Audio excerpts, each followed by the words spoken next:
like snow.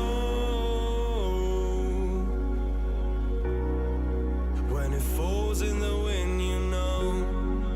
And you, oh you say you wanna dance. You're wary, you know, you'll end up in the wrong hands. And you're having fun. Why don't you show your friends? And you're having fun. What if it never ends? I'm lacking sincerity, but you don't care at all. Miss booze, lit cigarettes, trying to take me home.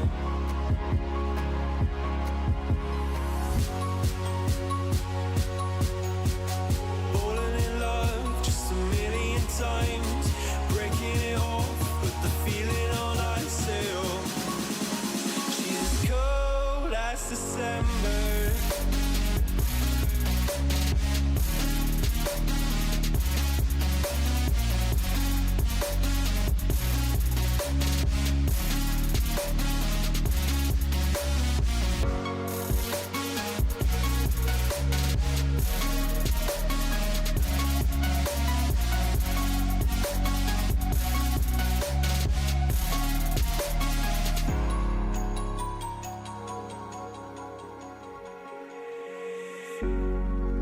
I swear I've seen you before, holding your shoes in your hands, running out that door. And you are nothing, but you say you wanna dance. And you're worried, you know, you'll end up in the wrong hands.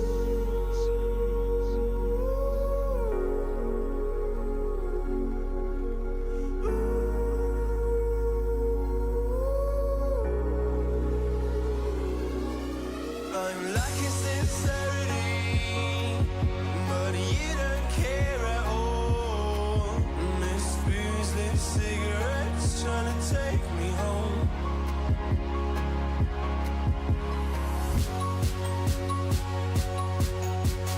Falling in love just a million times, breaking it off, put the feeling on ice still. She's as cold as December.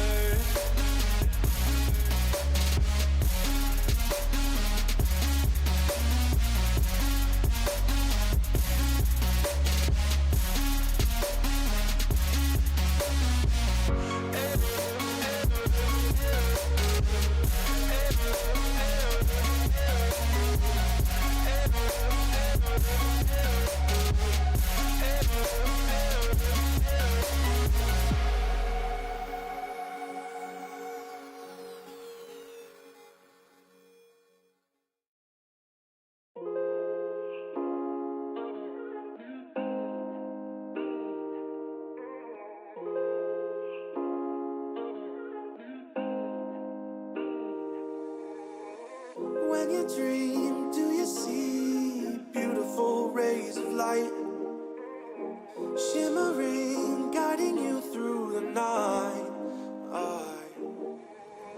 I know it feels like the night's getting longer and light is harder to find. I promise I'll always be there, I'll remind you when you close your eyes. If they send for me tomorrow, even if I leave right now, you'll find comfort there in knowing whenever in doubt, you can find me when the lights turn out. When the lights turn out.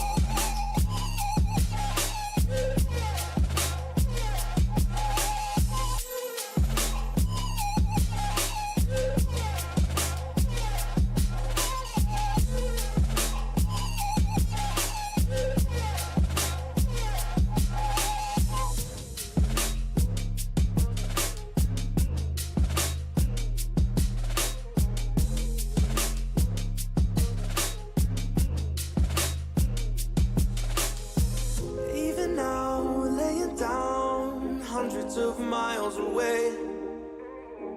I can see you and me like it was yesterday. I know it's not the same, but I'm still behind you every step of the way. Look in yourself and I'll be there, I can guide you. All the love is the same. If they send for me tomorrow, even if I leave right now, you'll find comfort getting knowing whenever in doubt. You can find me when the lights turn out. When the lights turn out. You can find me when the lights turn out. When the lights turn out. You can find me when the lights turn out.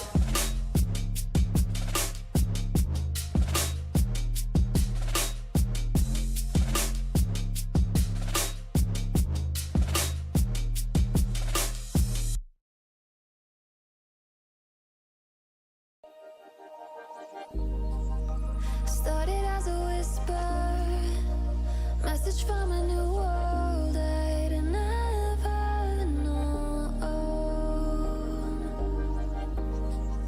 Something about it felt like it'd been waiting my whole life. Is this home? I can hear each sound calling my name, and I feel angels around when I start to sing, and suddenly it feels like heaven's not so far away. Tell me, can you hear the symphony? Welcome everyone to the NECC channel, and we've got an exciting series ahead of us today. It's the CLOL series between Winthrop and Ole Miss. I am Paladino here with Goforino. How are you doing today? Well, the summer heat's already here, so that kind of royally sucks. But hey, should be a good night tonight. Got some exciting League of Legends lined up. Yeah, I'm looking forward to it. These are some of the best teams in CLOL, with Winthrop being the 1 seed and Ole Miss being the 2. Ole Miss has only lost once to Winthrop. We've already got the ban phase coming at you now, as well as some of these first picks. So the bans from Winthrop coming out include Jarvan, the Varus taken away as well. Ole Miss going to take off Gragas, Wukong, and Jinx. That last ban for Winthrop is the Galio, and they're just going to go in with the B1 Jace, a power pick we've seen across multiple regions and something that is incredibly strong, even used as a flex at times. Ole Miss responds with the Zeri and the Sejuani. Just seeing a lot of meta picks right now. Nothing too surprising. Although Jace B1, not something you typically see. Usually it's picked up in the second phase or a little later in the first phase. Leverage Duo going to be locked in here as well, though, for Winthrop. So that's already a really strong damage profile. You got Zai, you got Jace. 2 carries that will scale up pretty well into the late game. You just need a little bit of a bridge for them, Paladino. Yeah, I totally agree. I really love the Xayah Rakan pick. I think it's something that's undervalued a lot of the times, especially recently. I think Xayah provides her own incredible strength, and of course, paired up with the Rakan is incredibly strong as well. But your Uncle Sam is just going to pick that Malphite instantly on that first rotation, a common counter pick to the Jace, and also something that's seen incredible prevalence in solo queue as well with really, really high win rates. I am not surprised to see this Malphite locked in. Yeah, Malphite, really strong solo queue. Like you mentioned, of course, the Jace might be flexed to another lane. Mid lane Malphite, not unheard of, but most likely going to be going up into that top lane. It does mean, though, that Ole Miss right now, you have 2 really strong just go buttons, and that's great for setting up a Zeri here who can just dip and dive across the fight and really carry you to a victory. You are able to set them up for success, and I mean, with a Malphite Sejuani, you definitely got the first step here. Now it just comes down to preferably getting probably an Enchantress support here to make sure anything that jumps on top of the Zeri doesn't really delete your carry. Yeah, absolutely. They do have some really good go buttons, like you mentioned, but that's something that Xayah really thrives with. If it is kind of a button testing game of if you can react fast enough. So that'll be on mobility here to prove that they can do that on the Xayah. But some bans already coming out as well through our second rotation. Ole Miss taking off some classic Malphite counters with the Silas taken away, as well as the Gwen, Victor, and Lulu taken off the board by Winthrop, trying to take off that best enchanter duo with the Zeri. I imagine they'll pick support here on R4, but we'll have to wait and see who that second in line pickup is for the Zeri. Mm-hmm. Most likely going to be support, like you mentioned. It saves the solo lane counter pick for very last here. Looks like another go button's being locked in here, Paladino. The Analysis is locked on in. Can work pretty well against the Rakan, because anytime the Rakan goes for the grand entrance on in, you just throw out that dredge line and you will interrupt it and stop that Rakan. Rakan, if he gets stuck, tends to be pretty squishy and can die easily. Yeah, one of the perennial counters to the Rakan, a good pickup. Not exactly what you typically see with the Zeri when you have enchanters, but with Lulu taken off the board, I think having an easy response in is a good call with the Nautilus. But Winthrop is going to change things up a little bit. We said that Jace could potentially be a flex pick, and they're going to lock in the Mordekaiser. I suppose, technically speaking, it could be Mordekaiser jungle, but no, it'll be the Maokai locked in on B5. So they switch things up. Mordekaiser always going to be good into those tanks, and they send the Jace into the mid lane. Mm-hmm. Bit of an interesting composition from Winthrop, because the Jace Maokai tends to lean itself towards poke, but then you have the Mordekaiser, who's a little bit more of a split push threat slash team fight threat, and then you also have the Zyrakan, which lean towards the team fights here. So maybe a little bit of a split here in what the team comp wants to do, but should overall still work out pretty fine for them, Paladino. Question is, what does Ole Miss want to lock in as their last pick here? Looks like it's going to be the Jax. Yeah, an interesting pick. I imagine something they're confident with going into the Mordekaiser. I loved the Yone hover, just because I do think that allows you to continuously flex with the Malphite. You can send them either way. You're really never going to send Jax mid. It looks like it will be Malphite mid, however, in this one with that Jax picked up. So we'll see what they want to do on the side of Winthrop, because they could potentially send the Mordekaiser into the mid lane. I know, regardless, what they're going to want to do is have the Mordekaiser facing off at that Malphite. So could see some lane swaps going in as we get into this one. But some interesting pickups here. A lot of mind games with these drafts, with some flex picks in game at number 1. Mm-hmm. Definitely going to be a bit of a lane swap game here early on with the solo laners. Curious to see how that works out. Because obviously you kind of want that Malphite into the Jace here. Works out just so well, but then you kind of want the Mordekaiser into the Malphite here. So it's a little bit of a rock, paper, scissors here on the Rift. Yeah, absolutely.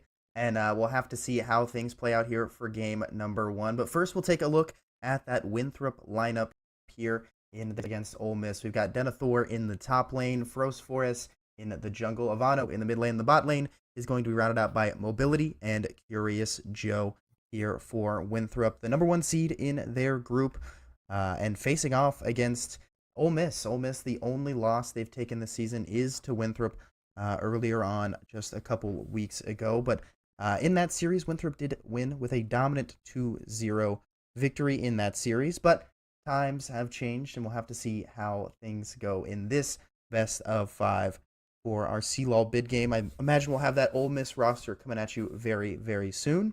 Hey.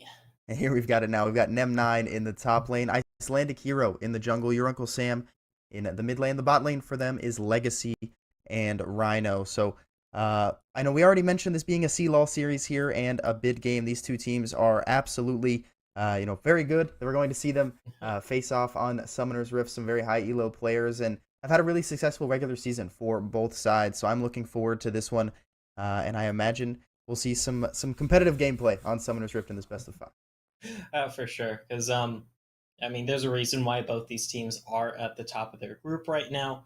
Ole Miss technically 3rd overall because they are 2 5-0 teams, so no second place slot to take. So just stuck in that 3rd, even though standings wise you're 2nd. But hey, that aside, 2 great teams will be facing it off today in just a little bit here. Yeah, and I'm certainly looking forward to it. Just looking at some of the CLOL stats we have this season. When you look at teams with the top teams KDA, these are 1 and 2. Winthrop is number 1 with a 5.5 KDA, whereas Ole Miss with just under that 5.2. The top players KDA, 2 of them play for the side of Winthrop with ZKG and Frostforest. And then even just looking at top stats throughout the entire regular season, things like most kills and most assists both belong to members of Ole Miss Esports. So these are 2 teams that have had fantastic performances, not only as a team, but individual teams as well. So I imagine we'll see some exciting action here across Summoner's Rifts. Very meta drafts, but we've already talked about a little bit. The only interesting pickup that you don't see very often is something like that Mordekaiser, but Into the Malphite should provide some good utility. Looking at these drafts, do you have any favors you think going for either side? We see, Malphite, Maokai, on opposite sides. You have Mordekaiser, Maokai, Jace, Zaira Khan into that opposite side for Ole Miss. Who are you favoring for game number 1? I'm leaning towards Winthrop's composition here because when I looked at Ole Miss's composition, it's very much so you're looking to get the Jack split push and then just have the Zeri pop off in team fights. You don't really have too much of a damage profile outside of that, and that can be an issue here because the rest of your team is basically just full of go buttons, but you're pressing go buttons into a composition with a Maokai, with a Mordekaiser, 2 champions that can make it tricky for you to just go on in because, there's the Death Realm, there's the Nature's Grasps. Those are 2 really amazing tools to just say, I don't know, please don't engage, or, you can engage, you're just 1v1ing me. Yeah, I agree. I think having quite a bit of go buttons into something like a Xayah is something that Xayah wants. If you're able to dodge out on those initial engages and play behind your front line, it's incredibly strong. Of course, they have the things to deter it as well, like you already mentioned, with the Mordekaiser, with the Maokai, but we'll have to see how things play out in this one. It will be Jace in lane here for Ivano. Mordekaiser, of course, in the top lane for Denethor, countered by that Malphite in the mid lane as well. We won't see anything too spicy here at level 1, 2 5-point stacks, or essentially 5-point stacks for both sides. I thought we might see something spicy from a Nautilus on the side of Ole Miss, but nothing here in this one. We will get a pause right away. I don't know exactly what the cause of the pause is, but it looks like we might have a slight restart, but I'm sure we'll be back in game very, very soon. Not like we're missing much anyways, just 30 seconds. Just a little bit of a pause here on the Rift, nothing too much happening. And nothing really too much to glean from that level 1. Both these teams wanting to play it safe for the first game of this best of 5 series, which, makes sense. You're in it for the long haul. Don't want to start off on the wrong foot with a botched invade or just someone getting caught out. Just play it safe and, set yourself up for a strong and steady series. Yeah, absolutely. I think those game 1s especially, you'll see a lot of teams, typically in my experience, in these ones that have a lot of stakes attached to them. They'll play a little bit slower, want to make sure you don't want to lose the game at level 1 before minions even spawned. So it looks like both sides for that here at the exact moment, but we will wait to see the cause of the pause here very, very shortly, and I imagine we'll be back in very, very soon. Here we go. We're already back on to Summoner's Rift. Perfect. I did that on purpose. I promise. You have to believe me. Scripted. Hippo. But yeah, it was a pretty simple, just, little restart for one of these players' clients. So able to get back on in here, lickety split. Nothing too much to talk about, although Frost Forest not dropping the early trinket, because usually what junglers do, it's what Icelandic Hero did, where you get the yellow trinket level 1, you just plop it down for some vision, back, pick up the red trinket, and then you have enough time to basically still get back to your camps. That's usually what happens, but not happening here. It's a little cool tidbit, I guess. Yeah, I'll hang on to the yellow trinket for now. We'll see where these junglers are starting. It will be on opposite sides, so mirror clears for one another. No leash on the side of Icelandic Hero, starting on his blue buff, as well as Frost Forest starting leashless on this Maokai. Going for the red smite here in game number 1. I know we saw Maokai lose a little bit of prevalence for a couple weeks after those big nerfs, but he's popped back up, and I imagine with this red smite it will be at full damage Maokai, but we'll have to wait and see with the phase rush taken as the keystone as well. Could see some early trading here in the bot lane, but Curious Joe just kind of playing with fire here with both supports hanging out in each separate bush. Yeah, no one really wanting to pull the trigger just quite yet. You kind of want to hit that level 2 here, especially for the Zyricon lane, because then you have the Grand Entrance knockup, but then you also have the ability to just dip and dive on out, gives you a lot of safety. Yeah, absolutely. Zeri's level 1 isn't fantastic either. It is okay, but playing around the minion waves is particularly difficult without the E. Curious Joe certainly looking for an angle here, does have that Q at level 2, so that does show the side of Ole Miss that They know he either doesn't have W or doesn't have the ability to dash back to mobility. So no trading here just yet. Each side across all 3 lanes and in the jungles, just farming up here. It will be not quite full clears for both sides. You can see Frost Forez opting for somewhat of a full clear, whereas Icelandic Hero skipped out on his Raptors so far. Potentially could look for something on the opposite side of the jungle, but he won't find much as he instead heads to his Raptors. Could also be potentially looking mid here. We have Ivano pushed up kind of far.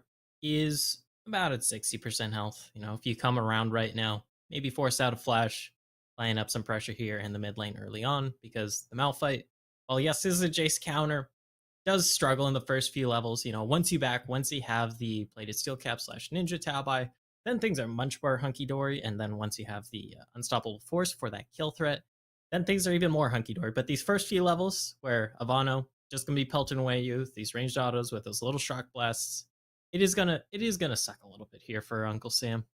Yeah, not fun to deal with, but certainly not impossible, especially with that Doran's shield making things a little bit easier and doing a good job catching as much farm as he can. Icelandic Hero is looking top lane onto Denethor, lands with the Arctic Assault. The flash used immediately to get him to safety. The stun will go down, but he makes Icelandic Hero tank a tower shot in response. So the health bars of both top laners stay pretty much even, and the gank won't find much other than some pressure.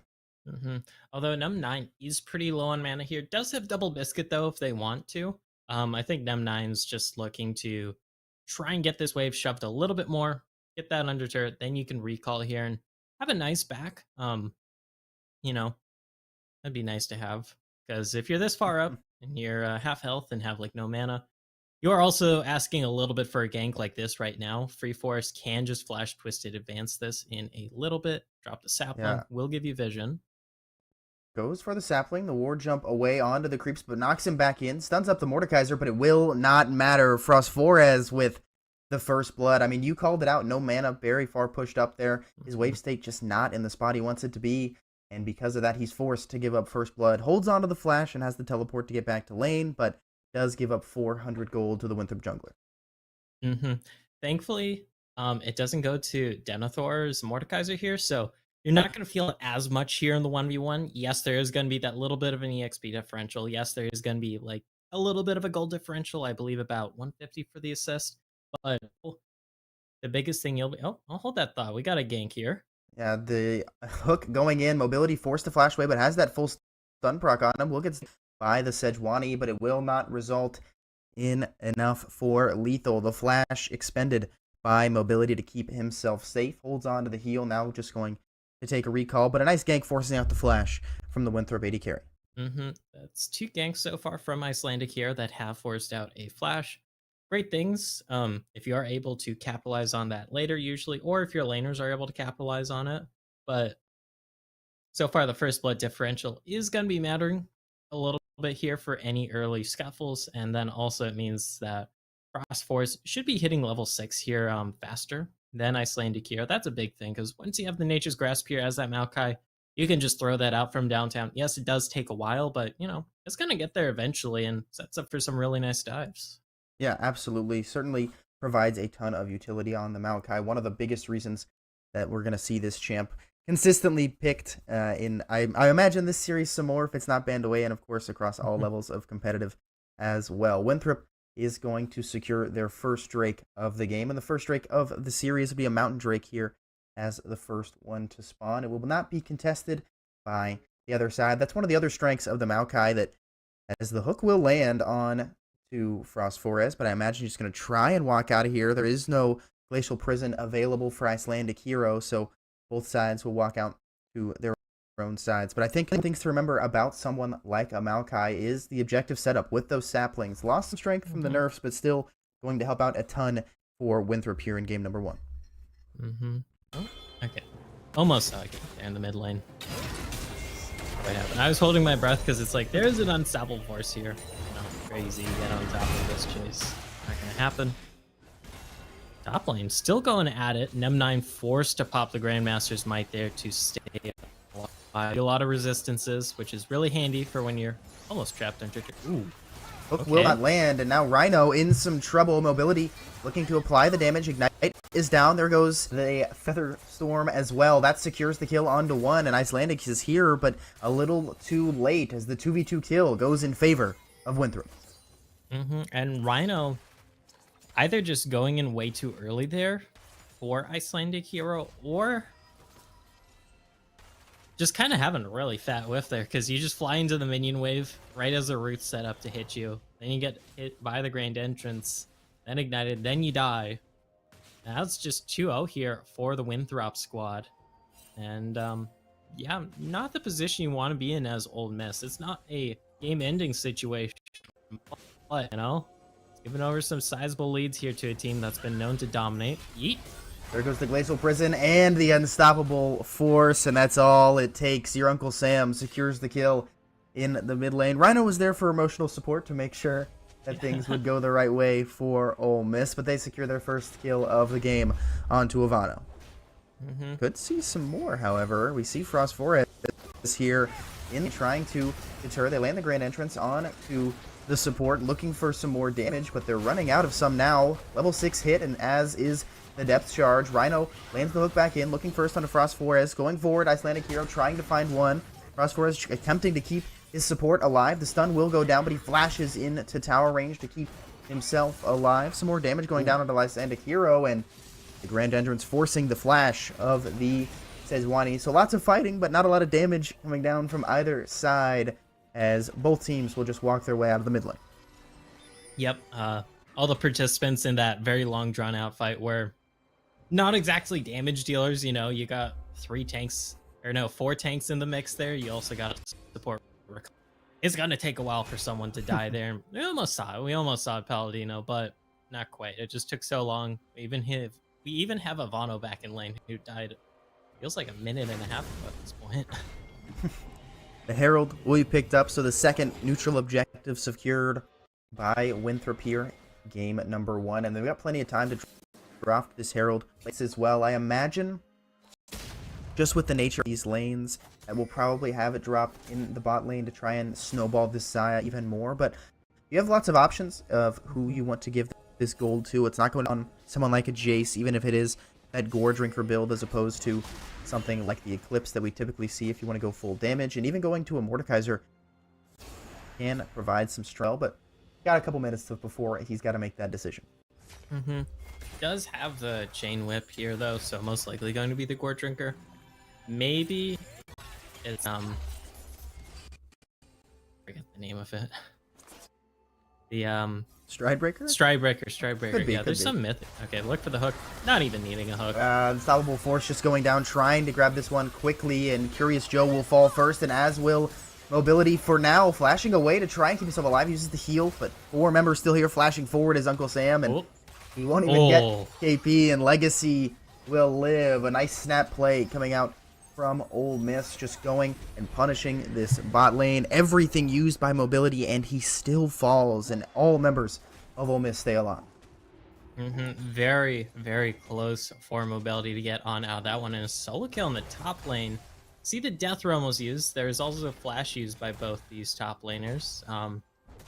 So yeah, that happened. I mean, Mordekaiser are known for 1v1ing, but usually you kind of like the Jax into it, because it's like, oh, okay, yeah, sure. I don't mind 1v1ing you, you know? I'm the Grandmaster at Arms, you know?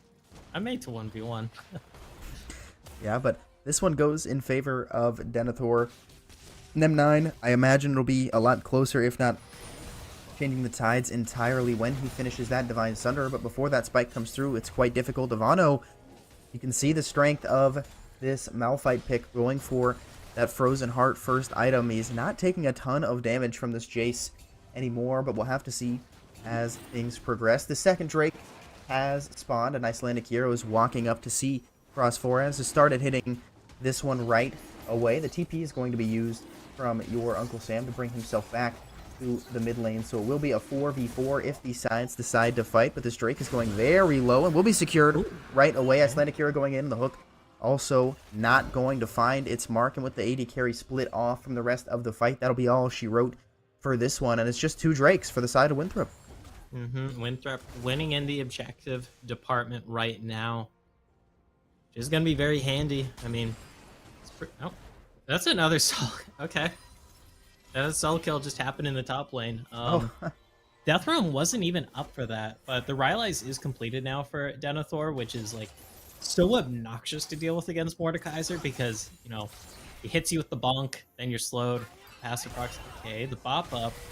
yeah, Look great at that gank entrance. coming on. Use the quickness as well, but it will cancel out Curious Joe. The knockup going to come down, but he's gonna flash away all the way under tower. That's the strength of Rakan's mobility. He makes it all the way back to the safety net of his turret and is going to try to make a recall now. I think just a little disjointed on the play. Of course, thought maybe they had an angle, but once Icelandic Hero shows up, it becomes even more difficult. And now Ivano forced to flash away from the Glacial Prison to his safety, but will stay alive in the mid lane. It's just gonna be so hard for Ivano here, especially when the Unstoppable Force is up, because at any point Icelandic Hero can come from behind, throughout the Glacial Prison, and you're like, yeah, I'm not getting out of this one. And this is the point where Malphite is going to just be so strong into this Jace, you know, with just the Gore Drink, you're stacking up a tier, you have no armor pen, you're realistically going to be kind of tickling this Malphite here that already has a frozen heart, working towards the plated steel caps. Uncle Sam going to be able to work with impunity in this lane, more or less, and can look to set up those rooms that we have been seeing so far, Palladino, that have been working out when they do get there in time. Yeah, that's the real strength of the Malphite mid pick. Of course, it is good into the Jace in lane once you finish items and start stacking the armor, but the ability to roam down, we already saw it once into the bot lane to really impact that lane and hopefully snowball your hyper carry that you have with the Zeri, looking to maybe do it once again as he starts to walk towards the bot lane, but going to head back up mid for now. Not going to find an angle just yet. Some vision, at least in this tri-brush for Winthrop, but now the mid lane could be the point of focus. They do know that this Jace just flashed a few minutes ago. Frostforez does not have the Rift Herald anymore. I don't know if it got dropped anywhere. I don't. It was it dropped in the mid lane? Yeah, okay. when we saw that 4-man dive in the bot lane. Well, not exactly dive. They kind of walked up into the brush and there's like 5 people waiting. Well, 4 people waiting for them. Feels like 5 though. Yeah, certainly did for the side of Winthrop, but that gold was picked up and accelerating this Jace into finishing that Gore Drinker here fairly early. Finished it a few minutes ago, and it is pretty strong into the 4 melee comp that Ole Miss has picked up here in game number 1. Of course, Denethor, we didn't see those solo kills on camera, but we know they happened. He's got to shut down 2-0 on this Mordekaiser, so incredibly strong here in the top lane as well, and really helps out for that side lane pressure that Nem9 is going to have later on in the game, because Denethor already has this lead. As long as he can hold on to it, you know he can match this Jax in side lanes. And now Ivano could be the point of focus here for Icelandic Hero, but just hanging around here in the mid lane. A fairly slow game here with the exception of a couple roams down to the bot lane, but now with the second Herald in the eyes of Frostforez, could be looking for something, but looks like the Icelandic Hero Sejuani is just going to head up to these Raptors and give away another neutral objective. Winthrop just really locking down these objectives. I mean, they've gotten both dragons in pretty quick. Well, within a quick amount of time, them spawning. It's first turret as well. This is going to be their second Herald, unless we see the Smite fight come through. Just a little too late, though. Icelandic Hero going to have to hop back over the wall. Frostforce is going to claim their second Herald of the game, which is going to be handy for this up-and-coming dragon, because this will be soul point. Yeah, absolutely. Curious Joe now going to get rooted up by Rhino. The hook coming down lands onto the wall, so won't find that ideal target, and both sides will just walk on out. I mean, you talked about the Smite fight coming in from the Sejuani, but if you look in the inventories, does not have that last upgrade of Smite just yet, so only doing 900 with the Smite. Frostforez doing 1200. So that one pretty much guaranteed for him. Great point. That is incredibly important for this next strike spawning in 10 seconds. Frostforez could look for an angle first on to the bot lane of Ole Miss, but not going to expend any cooldowns just yet. But Curious Joe looking for an angle. Here comes the Nature's Grasp. Lands the Charm onto one. TP coming down, but the Depth Charge will go down onto Mobility. Of course, the Featherstorm used to keep him alive. Nem9 is here as well, but rooted up. Doing lots of damage onto Mobility, but not going to find enough for lethal yet. Flash forward comes out. There goes the Glacial Prison. Ivano looking to apply some damage. The one on the front line is Frost Forest, but there goes the Unstoppable Onslaught as Frost Forest will fall to Legacy. Ivano now trying to find more damage onto the Malphite. Denethor is here as well, but again, not able to find lethal for enough. Flash forward, but Legacy's got the shield blow to keep him alive, at least for just a moment, but it'll be a shutdown given over to Nem9 as they're looking for more. Health bars are so low. Mobility picks up one, but it's not enough to find any more. But the tower is now in their sights. They'll pick up this bot tier 1. They lose out on the number of members taken down here in this bot lane fight, but do get some of that standing gold on the map as well. Technically a 2 for 2 because Rhino dropped at the start of that, I believe. It has been a while, but also grabbing your second turret of the game here, that's going to set you up pretty well for this dragon that is alive right now. You don't exactly have the manpower on the map to go for it right now, probably just wanting to spend your gold. Yep, you got an item and a half on the side. You just picked up another outer turret here. That's going to be the full set. Can't go teleport. 2 TPs coming down, your Uncle Sam and Denethor in the mid lane. They'll both apply some damage to one another, but not too much. Ivano looking forward for something. There goes Frost Forest in onto Icelandic Hero, and will get stunned up as well. Now could be the focus here. Big pull, tries to keep his jungler alive, but will not do it for long enough. Legacy goes on a killing spree as he picks up one already. Nem9 is now the focus, but they cannot find him. He's taken so low and finally taken down. Mobility going to secure that kill, but the jungler taken off the board for Winthrop, so starting this Drake is very difficult to do. Curious Joe looking for an angle here, and just going to use the grand entrance as a grand exit. Ivano looking for Uncle Sam, not going to find him yet. The quickness used, lots of damage going down, and Ivano finally secures the kill on to your Uncle Sam, and the Drake has been started. Frost Forest is spawning now, but I don't think they'll even need to get there. They do have the pullback from Xayah, and that's enough damage, so even without a jungler, Winthrop brings themselves to soul point here, picking up the Ocean Drake.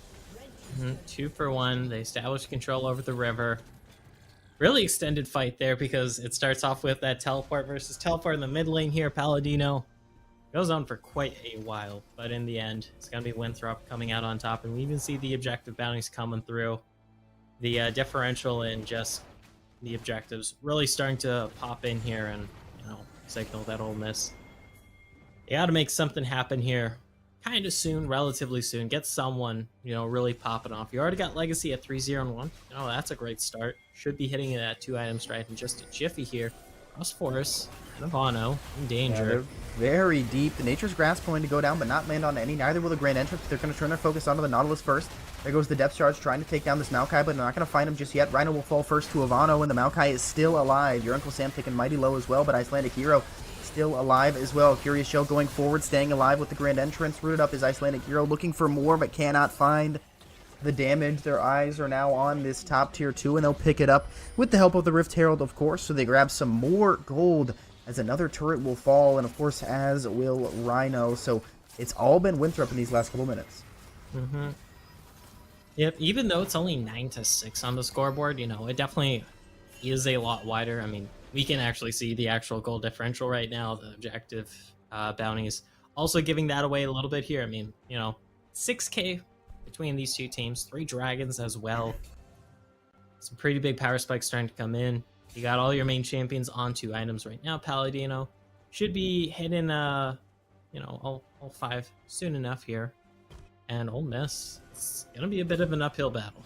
Yeah, they've got to find something. You know that your strongest member is Legacy on this Zeri, but needs to finish that second item. Has every component for the Navori Quick Blades, but just not enough funds to finish it out just yet. We can already see it completed for Mobility. You talked about 2 items on all the carries here for Winthrop, but they do need that Mirror Mana to be upgraded here for Ivano. That damage will increase so much when he just finishes those last few stacks. Should be pretty close with this wave, but not going to finish it out just yet. Both sides just hanging out around the Baron. With this, I'll have to wait and see when this next fight breaks out, but I imagine that Ole Miss does not want to give up a clean 4 Dragon Soul to Winthrop. Yeah, we saw an attempt at a contest last time, because, there was that whole team fight. It not work out too well for Ole Miss. It was close, but in the end, no cigar. Do now have the Navori here for Legacy. So that is a big power point here. 2 items for this series. Very spooky. Yeah, very big spike. We'll have to wait and see if the fight breaks out. We will see Winthrop starting to hit this Baron, and Ole Miss does not have vision of it. Curious Joe zoning away Rhino here. Takes away the Blast Zone as well. Denethor zoning away Icelandic Hero. No one can really get in, and Frost Forest and Mobility are just 2-manning this, and they take it down. So that's Baron secured, and now they're looking for more onto Rhino. The quickness used to try and CC up this Nautilus. He's taken finally below half HP, nearly falling. Will finally go down to Ivano, and the zoning efforts bring a kill to the mid laner as Ivano goes on a killing spree, taking down Rhino once again. This next Drake isn't up for a minute 20, but another massive objective picked up for Winthrop as they grab Baron. And that's going to give him so much control over this map here, Paladino, because you're going to dictate where the waves get to be. You're going to shove them all out. You're going to have cryo in all of them, so long as you have a person on watch. Ooh, Nem9 potentially in some trouble. Lots of damage coming down from Mobility, but he stays alive by the skin of his teeth. Hops away now. 50 seconds on this dragon spawn. Nem9 does have TP to make it back in here if the side of Ole Miss wants to contest. You see Curious Joe potentially looking for something onto Rhino. Does not land the grand entrance. He canceled away by the Nautilus, and now he hooks into the wall, potentially to his demise, and he'll fall right away as Ivano grabs another kill, his 4th of this game. And now with so much pressure and this Baron buff, they're just waiting on this mid wave. You can see Denethor pushing down bot as well. They can't really respond to him without giving up so much in the mid lane, and with the dragon spawning in 10 seconds, they're going to pick up so much gold, and the pressure they have with these waves is helpful as well. The Feather Storm going to be used right away by Mobility to try and keep himself alive. He's got lots of feathers on the ground to potentially play with, but not going to pull him back just yet. Frost Forez flashes out to keep himself alive. Denethor is now walking into the mid lane looking first. Your Uncle Sam is the target, and he will fall right away as Ivano goes unstoppable. See the focus now on Nem9. Mobility trying to get the kill, and who could pick it up, going on a killing spree. Another one for Denethor as he takes Icelandic Hero in to the realm of death. Legacy now the focus of the Jace, not looking for the damage yet. The cleanse used. The cleanse is not enough. Ivano is dominating. Rhino the next focus. He will not fall just yet. They cannot find the damage, but it's 4 members falling for Ole Miss. The inhibitor will go down, and they've got a wave here as well. The next individual spawning is Your Uncle Sam in 10 seconds, but I don't think they've got the time as the Nexus turrets will fall. It was a dominant game for neutral objectives for Winthrop, and they just play around their strength so strong as the Empowered Shock Blast gives Ivano his 7th kill of the game, and Winthrop their first win of this series. It only took them 25 minutes to go up 1-0, a dominant win for them over Ole Miss. And Winthrop, they've got to be feeling pretty good about themselves here, because they're able to take this one home pretty cleanly, pretty convincingly. There were some issues. We saw a lot of ganks in that mid lane. Poor Ivano kind of got counterpicked, and then there's, Icelandic Hero jumping on top of you with that ultimate continuously. And then we did see that Zeri start to get a little scary in the bot lane, but overall, Paladino, Winthrop, like we mentioned, just keeping it clean, having the objective lead, really just piling it up with some small team fight wins here and there, and that eventually just led us to this 25-minute victory. Yeah, very, very well played. They played around their neutral objectives so well, won the important team fights, and end up with the Game 1 win. But that's all for Game number 1. We'll have Game number 2 coming at you very, very soon after a short break. Don't go anywhere.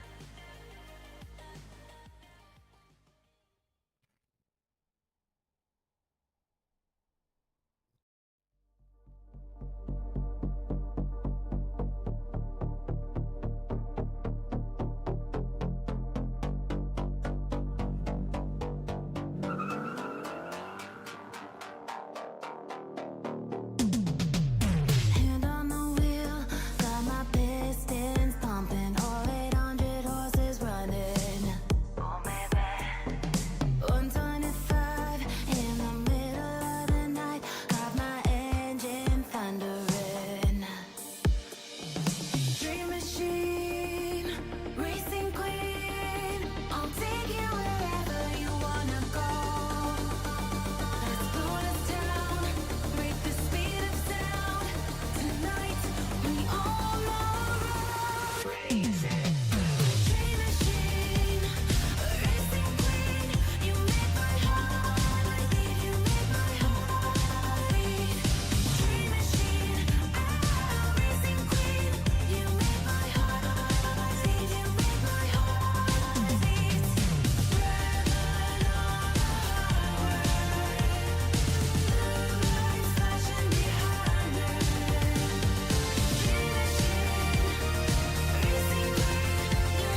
The seasons come and go like thoughts of you. Like a wave returns to the sea, into the blue. They change, but in a cycle that I can't lose. Each painful but delightful to live through. You came into my life just like another season. Not for long, just a time, just like another season. Maybe this time next year you'll reappear for no reason. But I'll cherish every day until you come my way this season.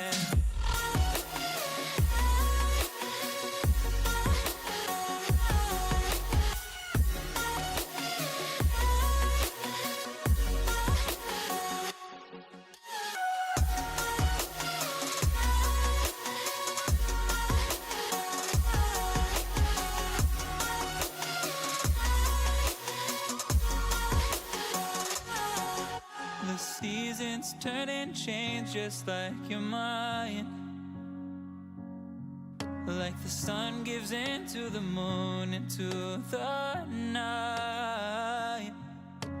Time continues marching, it slowly crawls. With each new one starting, I recall.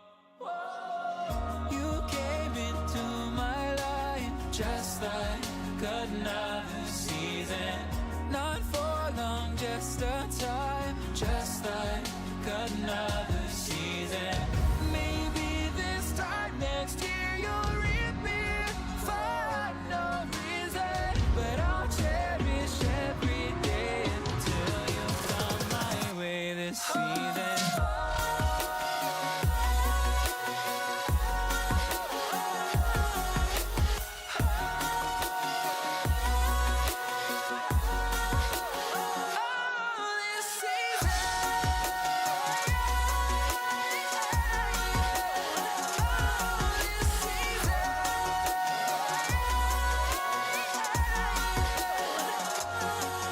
Each time of year carries memories, like a never fading whisper in the breeze. Welcome back, everyone, to the NECC main channel. We just had game number 1 finish up of our CLOL playoff series against Winthrop and Ole Miss. Winthrop taking a dominant win. It only took them 25 minutes to break Ole Miss's nexus. Just had great objective control and fantastic play in game number 1. Gopher, what are you expecting Ole Miss to do in game number 2 to bring this series back to even standing? Well, so a lot of it comes down to like the macro we're talking about, the objective difference, and that's not something you oh lord, something you can usually just magically draft away. Yes, you can ban away some champions that work pretty well when it comes to setting objectives, like that Maokai we saw last game, but overall it is just kind of like a whole player sort of thing. So I'm curious to see what Winthrop does more so in game what Ole Miss does more so in game here to address that, because that's more of a thing you shake up in game, something that they're hopefully talking about during the pause here, during the mid-game break. And hopefully they get their heads in the game here, much like a beloved classic Disney musical from the mid-2000s. Yeah, I hope so as well. I think a lot of it is execution based as opposed to the draft. But we do have the draft for game number 2 starting up right now. Jace is taken off the board immediately by Ole Miss. We have swapped sides here. Ole Miss with side selection, they take blue. We'll see Varus taken off the board as well by Winthrop. So already we know that Winthrop's draft is going to be changed up a little bit. Avano will not be on that Jace in game number 2. Varus on their power pick in the bottom down there as well, with options for on hit or lethality. So we'll have to see what that's second in rotation will be for the side of Ole Miss. Maokai also taken off the board. So I think they probably agreed that some things were execution based, but clearly they weren't a fan of the Winthrop draft either, because they've got the Jace and the Maokai already taken off. So we're going to definitely see some things switched up here for Winthrop in game number 2. Which is surprising they took away the Jace because, they very clearly had an answer to Ivano, and Ivano, even at the end of the game, yes, was hitting their stride, yes, was definitely doing damage, but noticeably wasn't at that point where Jace is just an absolute monster, and that was a result of just how much they're held back in that lane. But opting here, just take that off the board, don't want to have to deal with that flex nonsense here anymore. Does mean Wukong slips through. Ole Miss happy to lock that in here for the first pick. Was tapped down a little bit this patch, but still going to be pretty strong in the jungle. Yeah, absolutely. Wukong has seen such incredible prevalence in across all levels of play, and solo queue is very, very popular, and of course in competitive. Certainly the bruiser of choice for most junglers here, and it will be that for Icelandic Hero as well. We'll see what the response is from Winthrop.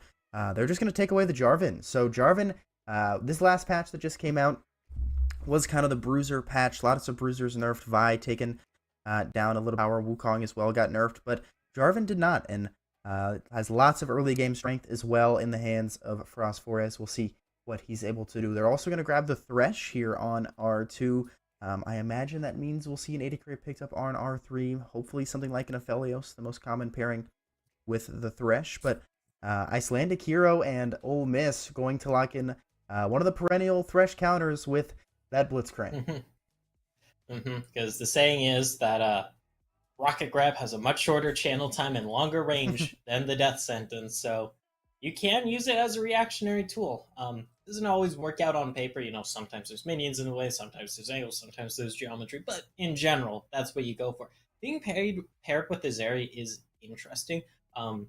Okay, going with the Samira instead here, interestingly enough, definitely works well with the Samira.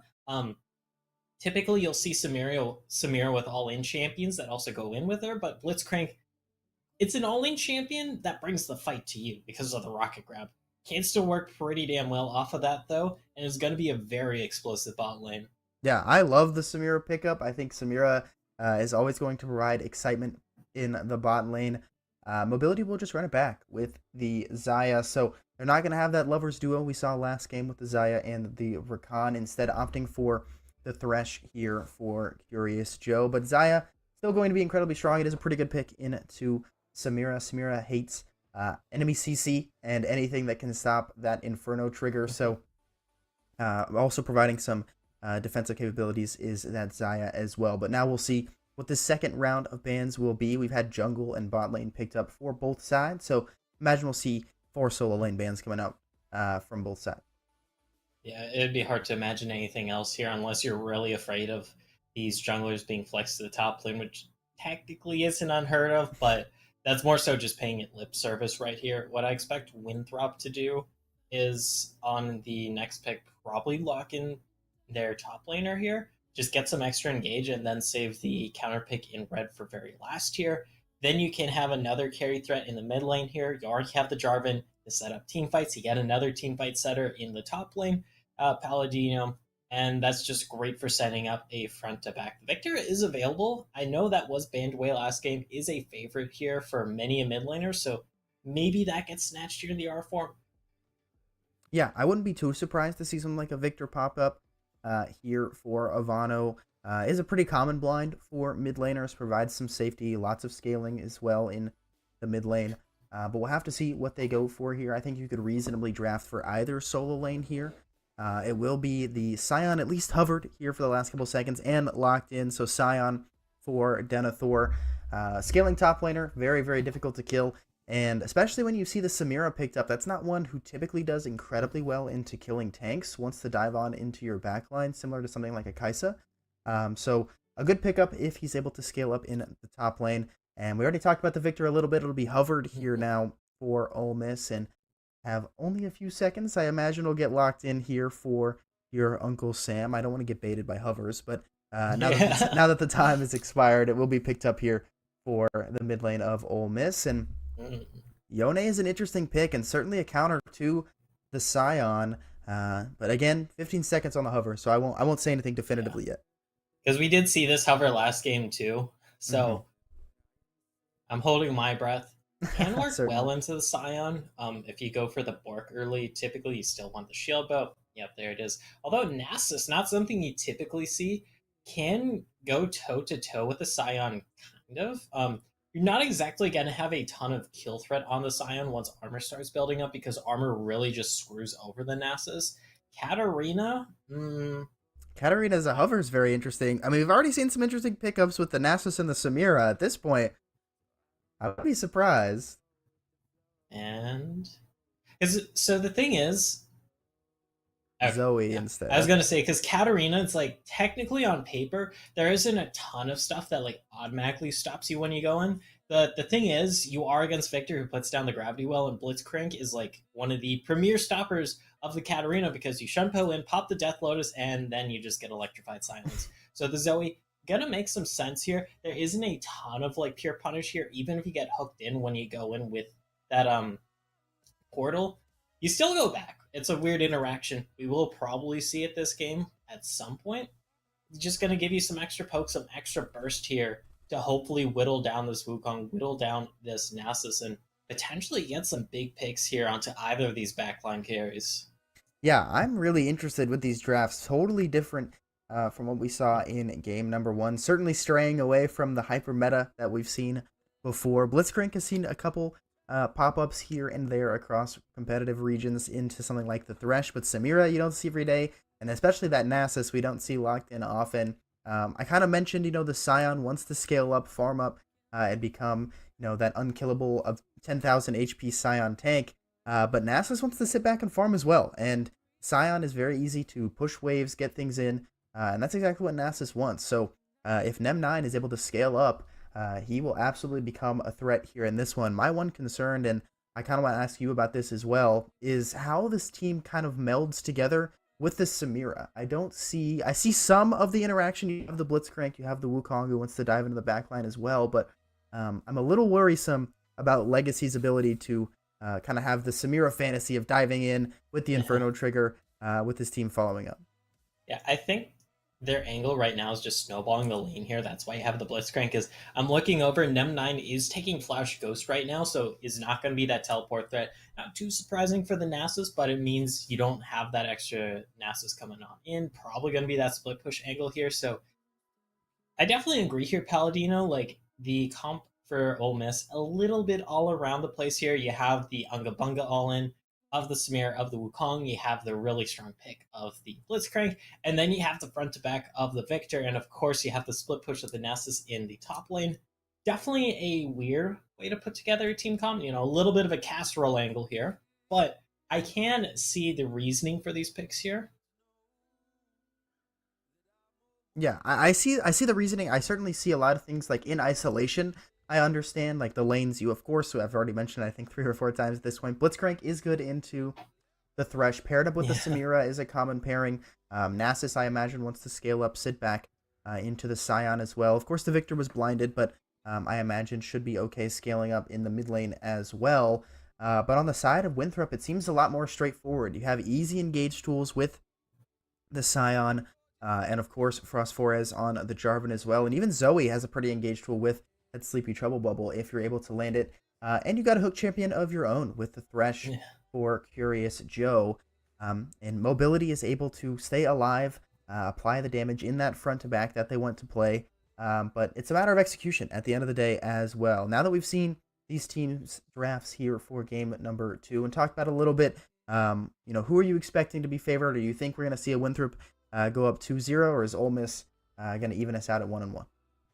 Definitely leaning towards Winthrop here, Paladino, because like you mentioned, their composition, it feels a little bit more holistic here.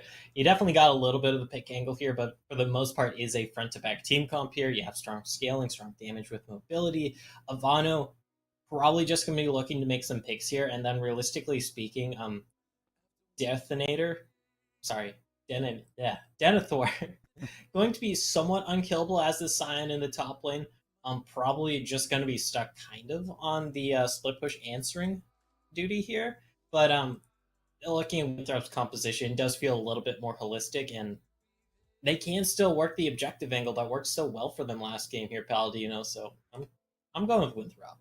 Yeah, I'm inclined to agree as well. One of the things I'm really looking forward to, especially at the early parts of this game number 2, is the jungle pressure and presence. Wukong, a champ who can gank early on in general once he hits that level 3 spike, but really wants to hit level 6 and have access to the Cyclone.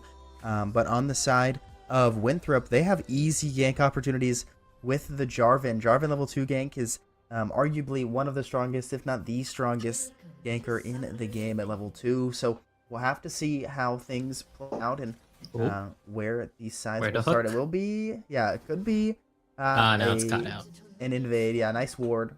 Spots them out. Curious Joe with a good ward to make sure that no one's caught out by the hook, at least not yet. So Rhino will just lead his team out back to their own tri-bush. Of course, Blitzcrank is the stereotypical invade champ, but they're not going to find anything today. But they could stack here on the blue buff. We see Denethor, Frostforest, and Ivano, and they are patiently waiting for Icelandic Hero to show up to this blue buff and try and find something. And he does not know. Oh, no. That, I mean, they know. Oh, because I think that word also saw your Uncle Sam. Mm-hmm. No. Nem9 is also walking. The Q will land. He drops the E, and I mean, Icelandic Hero is taken out immediately for first blood.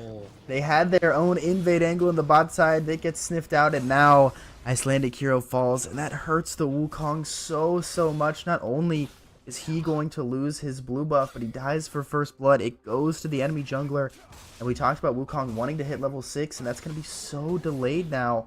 It's going to be so difficult for him to find anything, and Frostforest might just go for a straight vertical jungle as he starts hitting this Gromp as well. Yeah, so Frostforest really wants to. If you got Prio in mid and bot lane, you can go straight from the topside jungle of Icelandic Hero here and just run straight towards your blue buff here. And then you just really choke out this Wukong and secure yourself the 3 buff. It will be spotted out. It does require Prio in lanes, but if you really just want to suffocate Icelandic Hero out of this game early on, that is a good way to go about it. With Recall coming through, that might actually be the case here.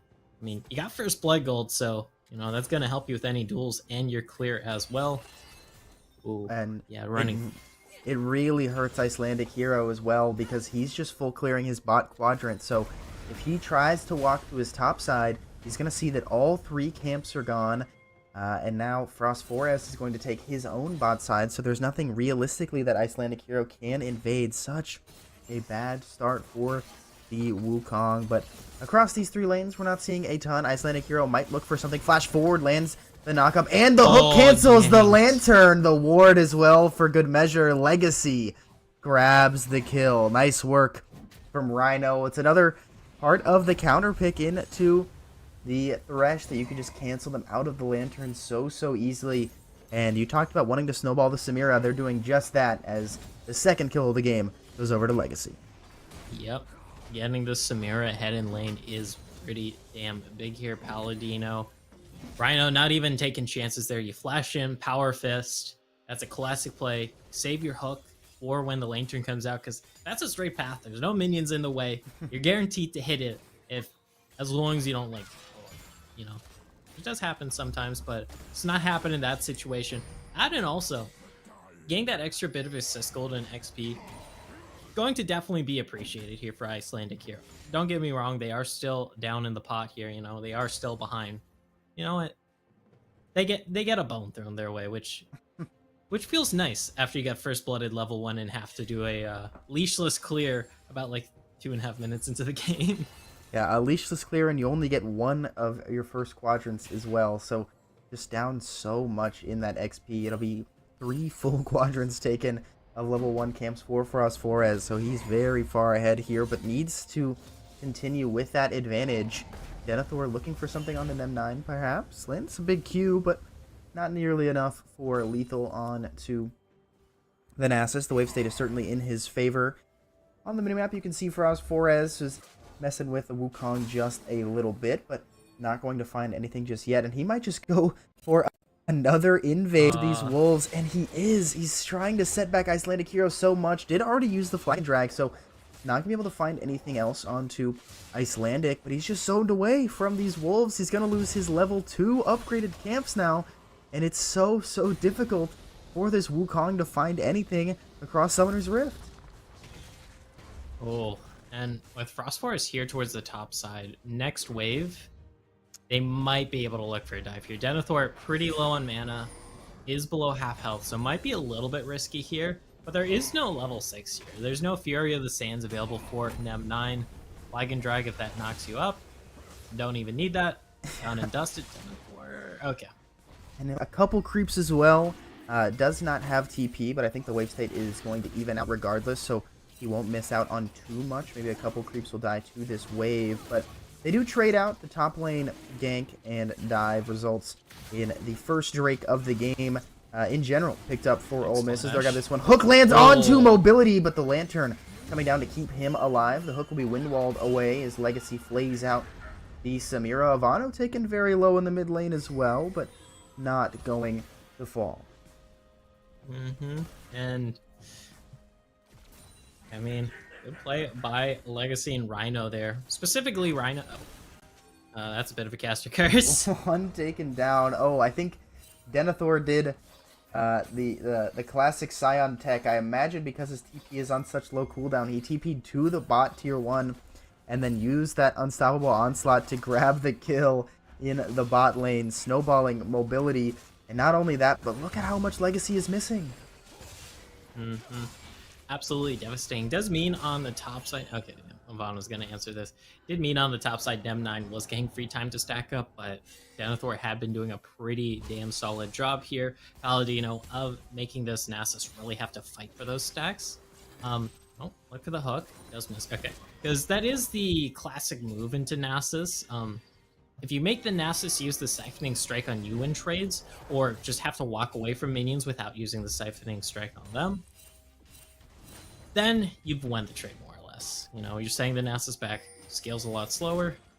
I thought, because we got a bit of a gank set up here on the bot side. Flag, drag, Cataclysm. Flash Cataclysm is enough. Legacy does have the E to make it out, but Rhino does not. Mobility picking up another kill. Rhino's flash just came off CD, but not able to use it to stay alive, and that's second kill of the game for Mobility. And Frost Forest is certainly doing good on what I commented on earlier. Needed to make good on the advantage he had given himself from invading and grabbing so many camps away from Icelandic Hero, and he's doing just that. Icelandic Hero. It's in such a feels bad situation right now. Still only level 5. Waiting to get that Cyclone. We'll get it here in just a bit, I believe, but, you know, still slow on the trigger. The lanes are hurting for you, you know, you haven't really been able to go for ganks as this Wukong. Nem9 probably would really appreciate a gank in the top lane, because Cyclone does do max health percentage damage here, which will be great against Denethor right now, and will give some breathing room to Nem9.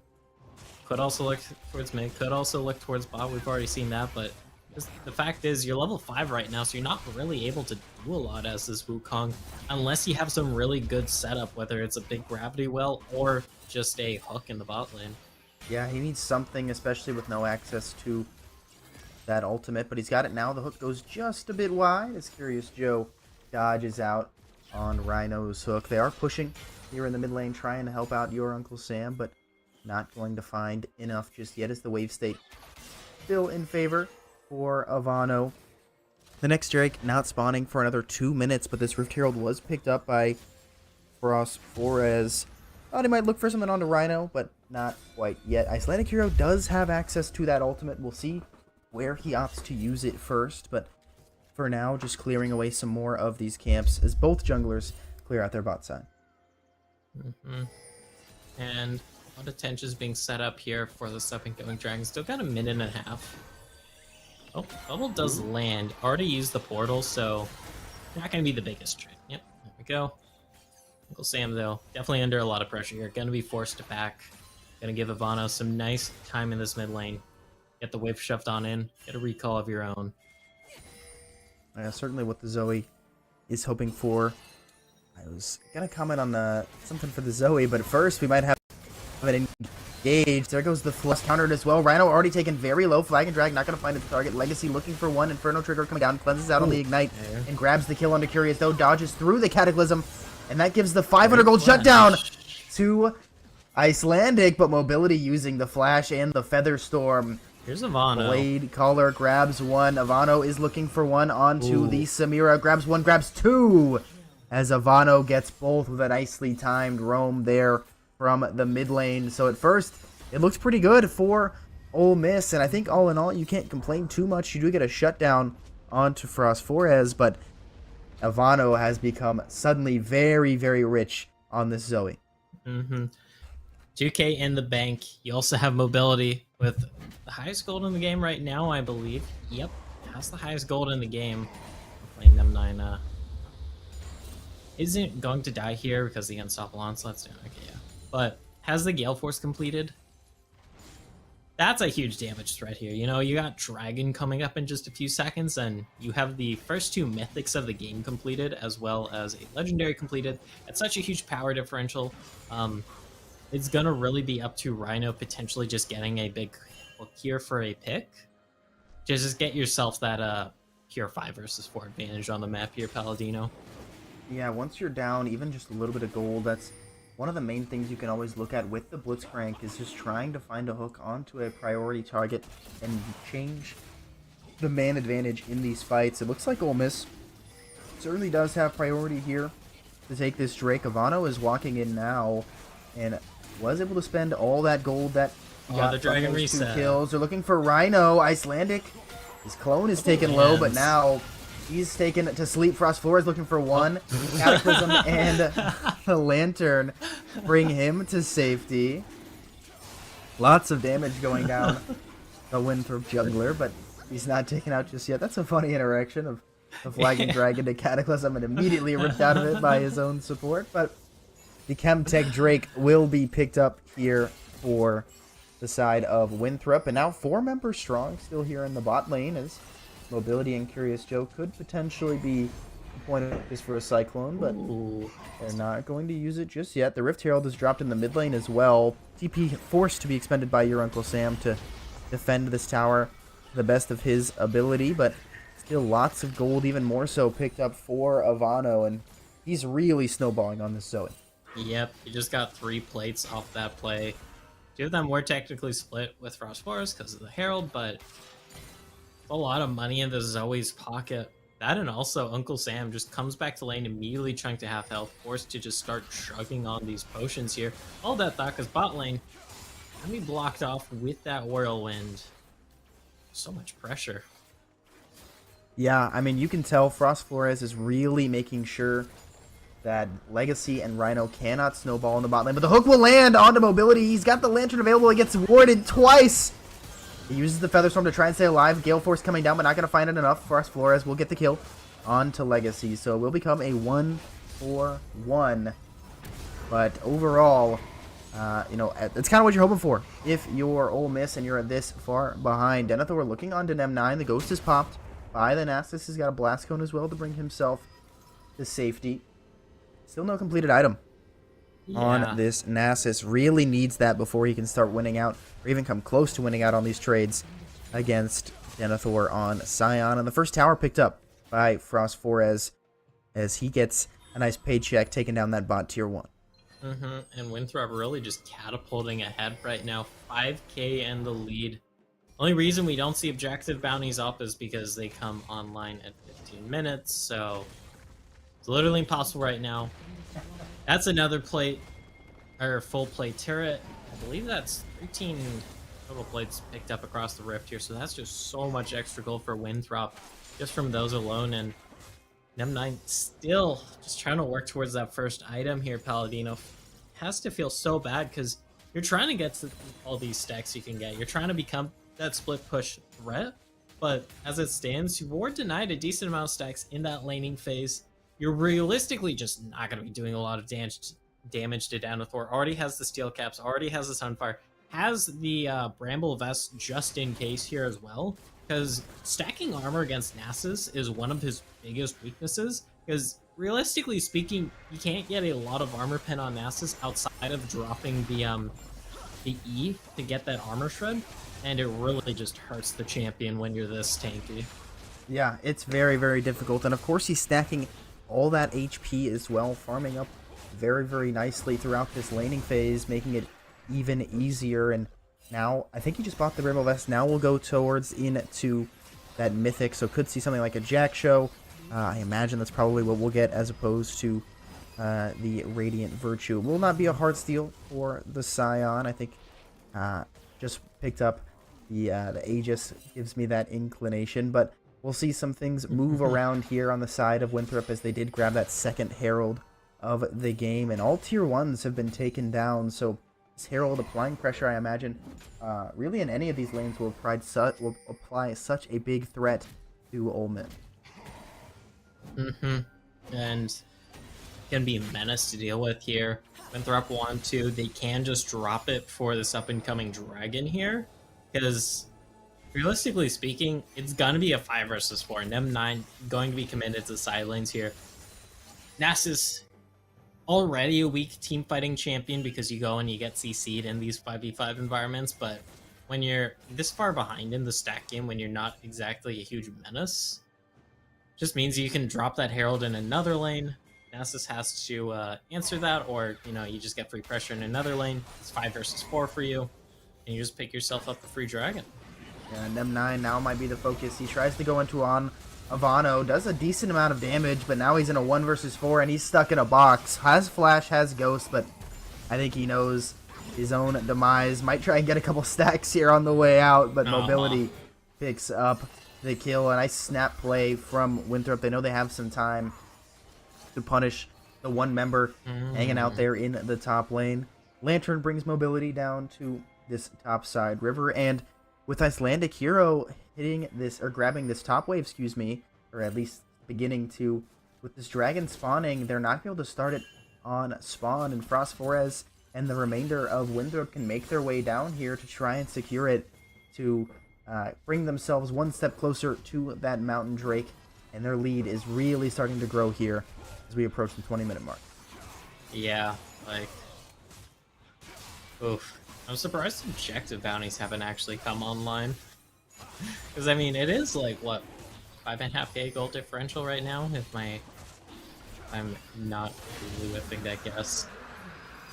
Yeah, I mean, it's pretty close since we're approaching around 6k-ish here for Ole Miss. I imagine we'll get it soon, especially with that neutral picked up now, and the Rift Herald's still available. If this goes down in either of those side lanes, those side lane tier 2s give so much gold. Venator trading here on to Nem9. You can see he's just so tanky with this armor stack. The Divine Sunderer has finally been picked up for this Wukong, as well as Nem9. Important for him to finish that one to have any semblance of a chance. But first, they'll land the hook onto Ivano. Nice play by Rhino. That's the strength of the Blitzcrank pick. Even if you're behind, a hook can absolutely be game-changing, and they get a shutdown on to the Wukong as well. So Icelandic Hero with some more gold in his pocket to try and even things out here in game number 2. Is costing across the map here. Got a dive being set up in the bot lane. There's the Herald drop. Nem9 does have the Fury of the Sands available. Pops it. That's not enough health. Yeah, he had the flash. He uses the flash as well as the ult, but it will not matter. Hook lands from Curious Joe, and they're going to turn their focus onto Rhino. He does not have flash available, has the knock up onto one. Very tanky, but not tanky enough. Frost Forest staying alive, but just momentarily. Is going to be a shutdown going to your Uncle Sam with that Chaos Storm. Looking for more, maybe, but mobility is quite low. Has some movement speed. Gravity Well is not going to find a stun, and the Lantern keeps the Xayah alive. Gonna be a 1-for-1 in the... Or no, sorry, a 2-for-1 in the bot lane, and you also lost that turret, so, gotta feel bad. Rift Herald also getting a charge off on that inhibitor turret. It's gonna be annoying to deal with, because, M9, it's almost 20 minutes into the game, still unable to really get anything going in these side lanes. Denethor just too damn tanky, still able to 1v1, despite the fact that you are building full tank. It's just, you got the base damages here, you got the grass proc, you got all the free damage from the Sunfire and Bramble Vest too, that Nem9 just really not able to contest with it right now, Paladino. And that's just hindering Ole Miss so much. I mean, there's already the goal differential hindering them a lot, but the fact that you can't get anything going in the side lane here with this Nasus is tragic. Yeah, it really hurts what they want to do. You need this Nasus to be a side lane pressure for this pick to work, and he is just not that. Baron has just spawned 2 seconds ago. Rhino walking forward. Curious Joe throws out his hook. It will not land. They've got all 5 members strong here in the topside jungle. Frost Forest is on a war. The rocket grab not going to find its mark, so Rhino and the rest of his team will walk on out. Ivano kind of lands some poke damage as Denethor and Nem9 will continue to push here in the top lane as well. I imagine we'll see both teams play around this Baron for quite a while. Denethor for something here to Nem9, and your Uncle Sam is hovering as well, but Winthrop have got their eyes on the prize as they know there's no vision on this Baron. The members of Ole Miss are walking through the mid lane. The Baron still quite healthy at just above 5k HP, but it's dropping pretty quick. Ivano is zoning them away. Rhino walks around the pit, potentially looking for an angle, drops the pink ward. They're going to land the hook onto Frost Forez, and he has an angle now to land that Cataclysm. There goes the Sleepy Trouble Bubble onto one, but the backline is taking a ton of damage from this Nasus as a shutdown. Nem9 gets one, looking for more. The hook lands on to him. They're trying to pick up another. Denethor is taking quite a bit of damage, but not going to fall just yet. Icelandic Hero looking for one. The flash is no good as it's another shutdown going over to Icelandic Hero. Denethor, I imagine, won't find anything in this zombie form. Icelandic Hero taken low, but not out. So the Baron is picked up, but Frost Flores and Curious Joe, the only 2 members to have it. Yeah, a really huge blow towards Winthrop there, because they got the Baron cleanly. And it looked like they were fine there, but the Baron damage just kind of adding up in that fight there, Paladino. We also saw just some general AoE damage coming in from Icelandic Hero. And Nem9 actually able to just get on top of the backline there. Even with this Nasus who is behind, you know, you drop that Siphoning Strike, still does a lot to mobility. It was just not, you know, not stacking armor, to say the least. And works out well for them in the end. You do still have the Baron buff to contest with. You are going to have to fight, well, you're going to want to fight over this next dragon, but it's going to stifle this Baron buff push. There's the Cataclysm. Yeah, Rhino taken very low from the Zoe. Ivano looking for one. Frost Flores going to pick up that kill as the hook goes just a bit wide. The Cyclone is used, and Ivano taken low. Frost Flores down quite low as well. TP coming down from Denethor. Sleepy Trouble Bubble will land onto the enemy jungler, and Mobility's going to grab that kill. Frost Forest staying alive for just a moment. They're looking for more. There goes the Unstoppable Onslaught as the Samira tries to get in, but just goes down. It's a double kill for Mobility. Featherstorm coming down, looking for one more, but cannot find it as Nem9 grabs the kill. Curious Joe takes down your Uncle Sam. Nem9 looking for some more. No mana available for this Thresh, however, so no hook to follow up. Ivano uses the stopwatch from the W, looking for this final bit of damage. Flash forward from Nem9, but does not have lethal as Ivano grabs that kill. Nem9 is certainly putting on the pressure in this backline, but it's still a team fight win overall for Winthrop. Winthrop really just dominating that. They start out the fight with an easy pick onto Rhino. Then you have the teleport of Denethor into the backline. The Scion still pretty damn unkillable. Legacy was trying so damn hard to get the swagger, the style points stacked up there to get that Inferno trigger on off. Only gets it towards the end there, dashes in, immediately dies. He's got to feel terrible as a Samira, and Winthrop, a decisive win. They don't take the dragon, and their Baron buff is definitely going to be timing out here in just a second. So what's your goal, Baron? Yeah, didn't get a ton of value from the Baron buff, at least in regards to pushing out the side waves, but we see them now preparing as the bubble will land on the Icelandic Hero, but they're not going to follow up with any damage of the sword. Another control ward going down in the pit. They'll try to pull this Drake as your Uncle Sam takes a bunch of damage from the Zoe. Ivano now on 2 items means that he will be absolutely nuking from very long range. So the dragon taken down here by Winthrop, bringing them to Mountain Soul Point. And 2 Mountain Dragons on this Scion for Denethor. That is going to be very tricky to deal with here. You know, you really only got this Leandri's Torment and kind of these Divine Sundews to punch through this Scion, and it's really not going to be enough. Okay, good pick. Yeah, looking for Curious Joe here as he drops the box. Icelandic Hero is on his head and will grab the kill. There goes the flag and drag, keeping Frost Flores alive at least momentarily. Rhino runs out of movement speed and makes it out of there alive. Frost Flores working towards that Guardian Angel, Denethor, and Nem9 participating in a tale as old as time, just pushing out these top waves here now. And the trade's certainly still going in favor of the Scion, especially with this Jack Show stacked up. Nem9 is life-stealing quite a bit now with that passive here at level 14, but still not enough to apply any real damage on to Denethor. Because, I mean, you're going for the tank build after this, which makes sense, is pretty common, but it also means you really only have these Divine Sunder procs to actually do damage to Denethor. And then also when you pop the Fury of the Sands, you know, that's percentage health damage, but you're not going to be relying on that for these trades. Good news is, though, for Nem9, you're not under threat of just dying to Denethor, really, unless other members come now, so you can freely stack up in this Scion space. Might be a little too late, though. Yeah, certainly on a timer of sorts. He's made his way down to the bot lane to push alone here on the Nasus. The Scion for Denethor is pushing out this top wave as well, trying to secure something here as he puts his focus onto your Uncle Sam, as there goes the stopwatch. Rhino might try to look for a hook angle, but hooking in the Scion will not find it here, and this one as the push continues on the top wave. They do have Victor Wave clear, so not going to find any real damage to this top tier 2. Hook goes just a bit wide, but the Trouble Bubble will land blocked away. There's no damage going down onto Rhino. And Zoe on 2 items if you get hit by this bubble.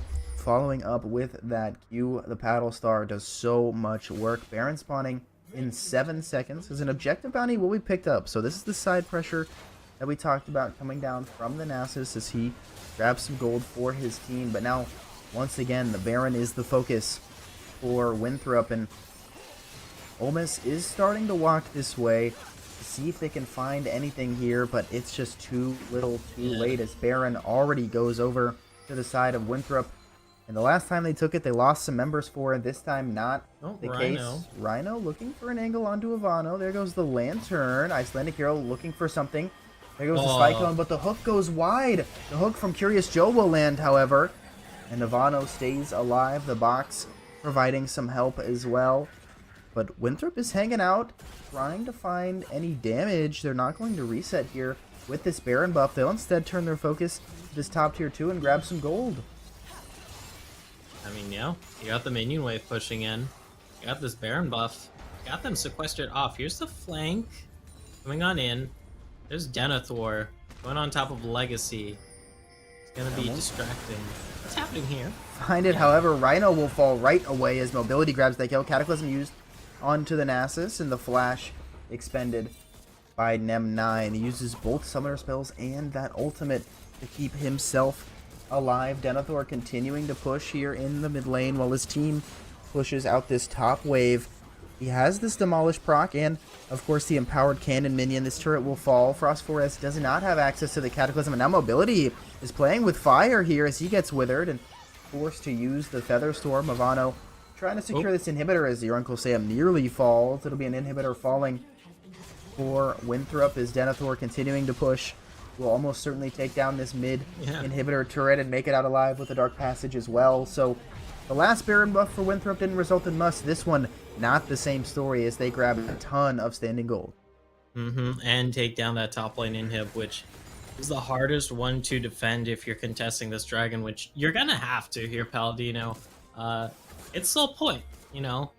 Giving over Mountain Dragon Soul when your team is already struggling to really do damage to the frontliners here only makes things worse, because then you're gonna start struggling a little to do damage to the backliners here. And that's not a fun thing to deal with. Certainly not. This Drake is spawning in 5 seconds, giving over a Mountain Soul to Denethor on the Scion. The bubble will land, but not going to find much follow-up. Frost Forest uses the Flag and Drag just to get in range. TP coming down, however. So this will be a 5 versus 5 standoff, and Denethor is such a frontline threat as he just stands in front of his team. But the hook will land on the Curious Joe. He flashes away, uses the box. Nice Cyclone going. Bit of a freeze. Lots of health bars going down. Nem9 gets one first as well as Icelandic Hero falling. Mobility grabbing the kill. They're looking for more. Legacy has The Inferno trigger ready and available with those stacks. Your Uncle Sam dropping low. Denethor looking for the kill, but not going to find it yet. Nem9 still alive, as is Legacy. Legacy grabs one, as does Nem9. He's looking for more onto Frost Forest, but we'll grab the kill first. And the only member left alive is Nem9. The knockup will land, and the kill comes through. Denethor with just his second kill of the game on this Scion. Only 2 members left alive is the front line here for Winthrop, but it's plenty as they will get Mountain Dragon Soul and the mid inhibitor here. And this is continuing to grow. The scaling is certainly coming through for Ole Miss. These fights are closer than they once were, but not enough here at the 30-minute mark. Yeah, Denethor is just way too damn unkillable. Exiting that fight with like 85% health. Yeah, that's a tanky boy, and now has a Mountain Soul as well as 3 Mountain Dragons to back that on up here, Paladino. So enjoy cutting through this Scion. Yeah, I mean, 3 Mountain Dragons, Mountain Soul, and 4 items on the Scion. I don't know exactly how much HP he has. I know it's at least 7 or 8,000, probably more at this point. Just because his farm has been so good as well, and stacking up with the passive makes it really, really easy.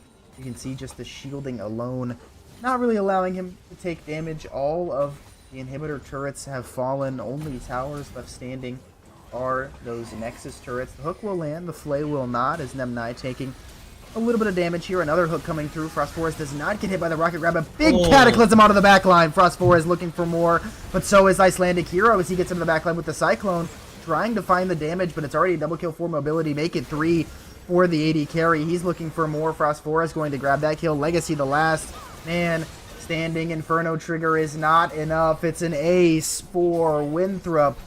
A clean one at that. They don't even need the Baron buff. They grab 3 inhibs, they grab the Nexus turrets, and they'll grab the game to win.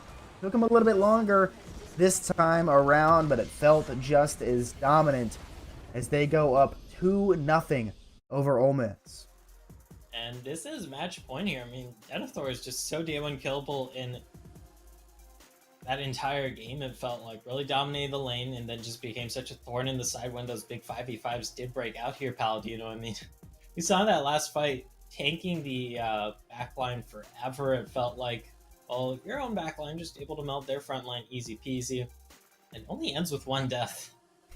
Yeah, absolutely fantastic performance from Denethor. He became a bit of a problem throughout the entirety of game number 2. I'll be interested to see if that Scion makes it through the draft phase for game number 3. But you mentioned it, Winthrop now on match point, over Ole Miss in this CLOL series. But we'll go to a quick break first before game number 3. We'll be back in just a couple minutes.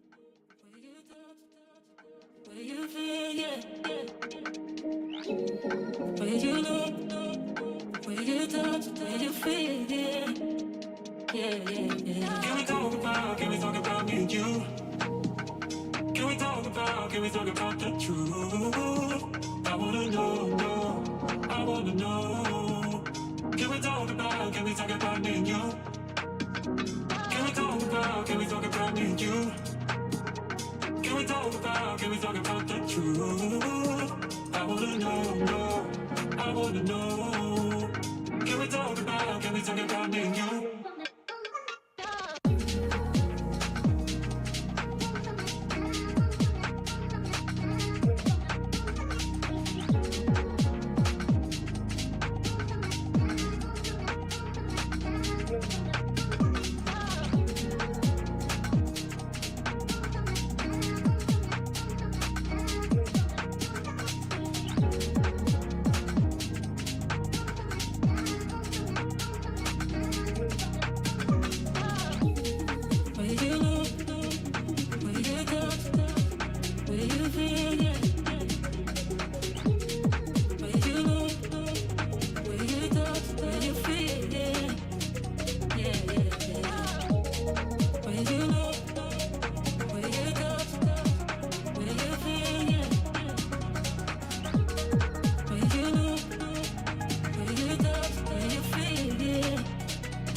wanna know, I wanna know. Can we talk about me and you? Can we talk about me and you? Can we talk about the truth? I wanna know, I wanna know. Can we talk about me and you? Where you look, where you go, where you feel, yeah. Where you look, where you go, where you feel, yeah. Yeah, yeah, yeah. Where you look, where you go, where you feel, yeah. Where you look, where you go, where you feel, yeah. Yeah, yeah, yeah. I need a second to take a breath, to keep me guessing with what you said. You're in my head.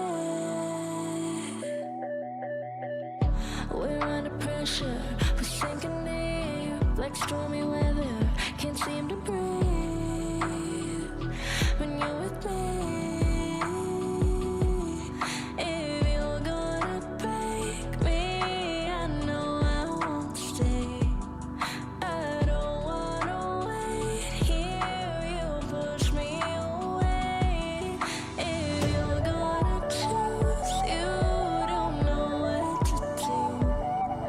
I don't wanna lose you, but don't wanna lose me too.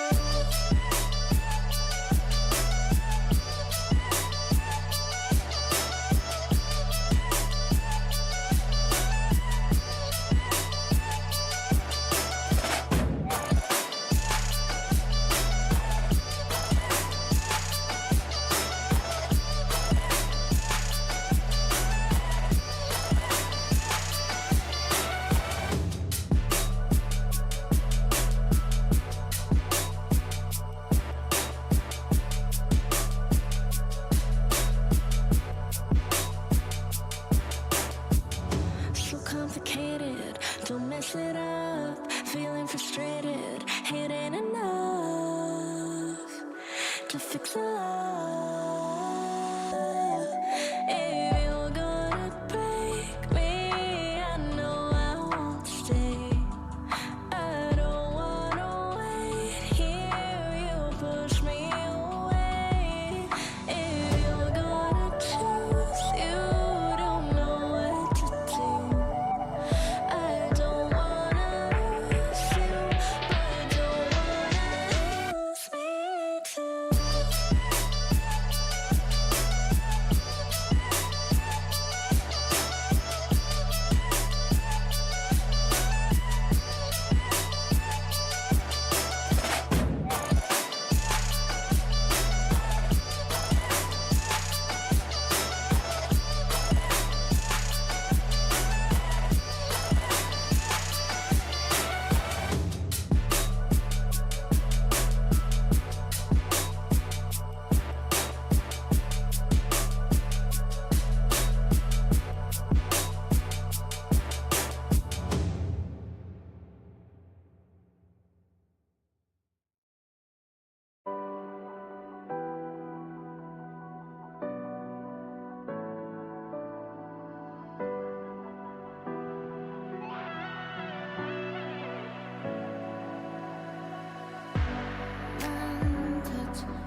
welcome everyone back to the NECC stream. We've got our CLOL series going on right now between Winthrop and Ole Miss. Winthrop has come out already dominantly games 1 and 2, and they've got a 2-0 series lead, taking us to match point here of their series against Ole Miss.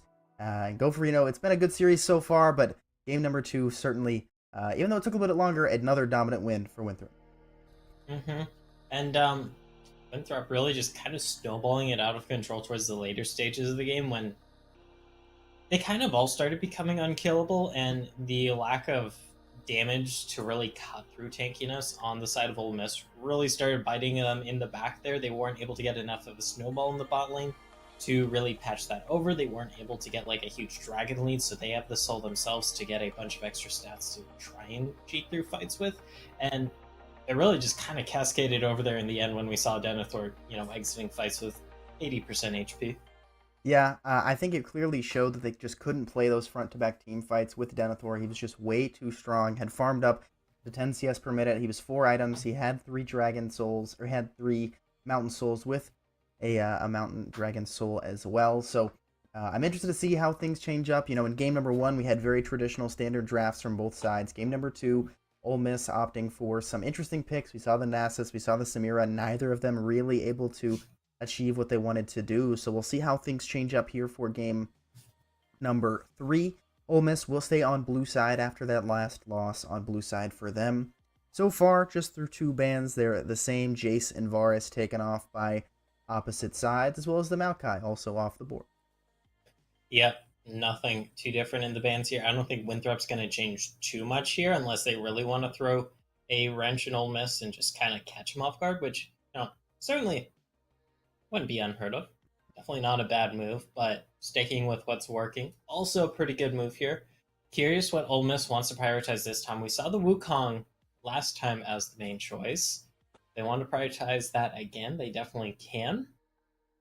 Yeah, I certainly like B1 Wukong. Obviously, it wasn't as successful in the early game as it can be, but that's one of those things that you can sort of write off. I mean, the level 1, you get cheesed at your blue buff bush, you die for first blood, and you lose so much. But they will change up the bans a little bit, so the Jarvan taken away by Ole Miss, so will not be on the table here for Frostforez in game number 3, as the same 3 bans for Winthrop with the Varus, Galio, and the Gragas. And in game number 2, Ole Miss, that last ban in first rotation was the Jinx. This time they leave it open to pick it first on B1. Seen a lot more power and strength after those buffs, and will be responded with the Aphelios for mobility. Do we see the classic Aphelios Thresh pairing here? We have seen Thresh all series long here from the side of Winthrop. Or no. It was Rakan game 1. I goof. But gonna be the classic Aphelios Thresh pairing. Haven't seen it as much here, partially because Aphelios, a little bit of a fringe picking competitive right now, just not completely there. You do have to build a little bit of a comp around. It does take a little bit of time to get online. Definitely workable once you start getting that scaling on in. And the Blitzcrank, yep. I mean, it was working out for Rhino on several occasions last game. Just didn't work out entirely well towards the end because you have a lot of tanks you're hooking in. Going to be paired with the Lee Sin here. Very strong early game champion here. We'll see if Icelandic Hero will be able to make the things happen with that early game. Didn't get to see too much from Icelandic here last game in the early game because of that first blood. Yeah, absolutely not enough. Just couldn't do what he was hoping to do on that Wukong because he was set so far behind. But opting for certainly a comfort pick, and one that's always prevalent when you have this bruiser meta, is that Lee Sin. It is his most played in solo queue by far. But that means the Wukong is still open for Frostforez. So he's going to take it this time here for the side of Winthrop. So once again, we've got jungle and the bot lane picked up for both sides here in our first rotation. So we'll have some more priority bans towards the top lane and the mid lane through the second rotation. And I'm interested to see what both sides will do. I think if you're Winthrop, you can definitely go Scion on R4 again if it's open. I think something like a Fiora certainly leads me to believe we'll have a tank top for Denethor. I don't think Scion will be open, but we'll have to wait and see what Ole Miss wants to take off, as it'll be Cassante first to be removed. If they remove the Gwen here, that's what they did last game for Winthrop in the second phase bans. Gwen, Fiora, two champions that tend to shred through tanks like the Scion. There are other picks as well. You can go for that Jax, which will eventually be able to shred through the Scion, but those are the two traditional picks we see into that champion. That is, of course, if it does get through. I'm sticking down. It's gonna be Yeah. the Victor. Okay. I mean, Uncle Sam did have a good time on it last game. Was doing some respectable damage, was starting to scale up. Wasn't the biggest threat. Does also mean the Gwen is available if you do want to counter that Scion. Yeah, it's an interesting dichotomy of if you ban away Gwen, you can almost guarantee that Scion will be banned here with this last ban because it's really showing your hand of that's what you're going for. So instead, you take off the Victor. You can still pick Scion, and he did have a fantastic performance on it in game number 2, but it does leave open that counter pick of the Gwen. The Talia was taken off for Ole Miss, as Ivano will not have the opportunity to pick that up there in the mid lane, but instead they might switch things up and just blind away that Ahri. So Wukong Ahri as the mid jungle duo is something that's seen some more prevalence recently. Of course, Wukong has been around for a while, and Ahri kind of propping up more recently as well. So we'll see what not only the blind pick top lane is, but also the response into the Ahri will be for Ole Miss. And I kind of like this because it is a bit of a catch-22 here in a sense for Ole Miss, because the Gwen is up if you're worried about the Scion, but the Scion's also up if you want to lock it in, but that means then Winthrop can pick the Gwen here. So if you don't play into that, it means then Winthrop gets the Scion here in a not Gwen matchup. So a little bit of a catch-22. We'll see what Ole Miss wants to go for. I mean, Scion in general, just a really powerful champion right now, so even if you do fall behind against that Gwen, you can still make a lot happen. Scion being covered, would not be surprised if it's locked in here because you want a big beefy front line, and you already got the Jinx here for really popping off in team fights. Yeah, I like just going for front to back with the Jinx. That's what you want with this hyper carry. Also, you got the Syndra who wants to scale up and will do a ton of damage as well. So I love the Scion picked up here for the side of Ole Miss. Now, I mean, you mentioned the catch-22. Does Denethor want to go with that pure counter pick of the Gwen there in the top lane? Or you could just do tank versus tank and have that front line that you also want if you're Winthrop. But it will be the Gwen picked up. It is the biggest counter to Scion in competitive that we have seen. So both sides with fairly interesting and somewhat similar drafts. You have hyper carry, 80 carries who both need items to scale. You have hook engaged champs on both sides as well. Just some variations in the mid lane and the top lane as well. I mean, what are you looking at? What's the most interesting to you between these two drafts? Ole Miss, I mean, it's definitely going to be a bit of a legacy showcase here. You really want those Jinx to pop off here. The Uncle Sam Syndra and then Icelandic Heroes Lee Sin, those are just kind of bridges. They're going to be numbers. They're going to be getting people chunked on down, be getting people off of this Jinx as well, in a sense, if you do manage to kill them. So you can get those big get excited resets here and really just shred through everyone.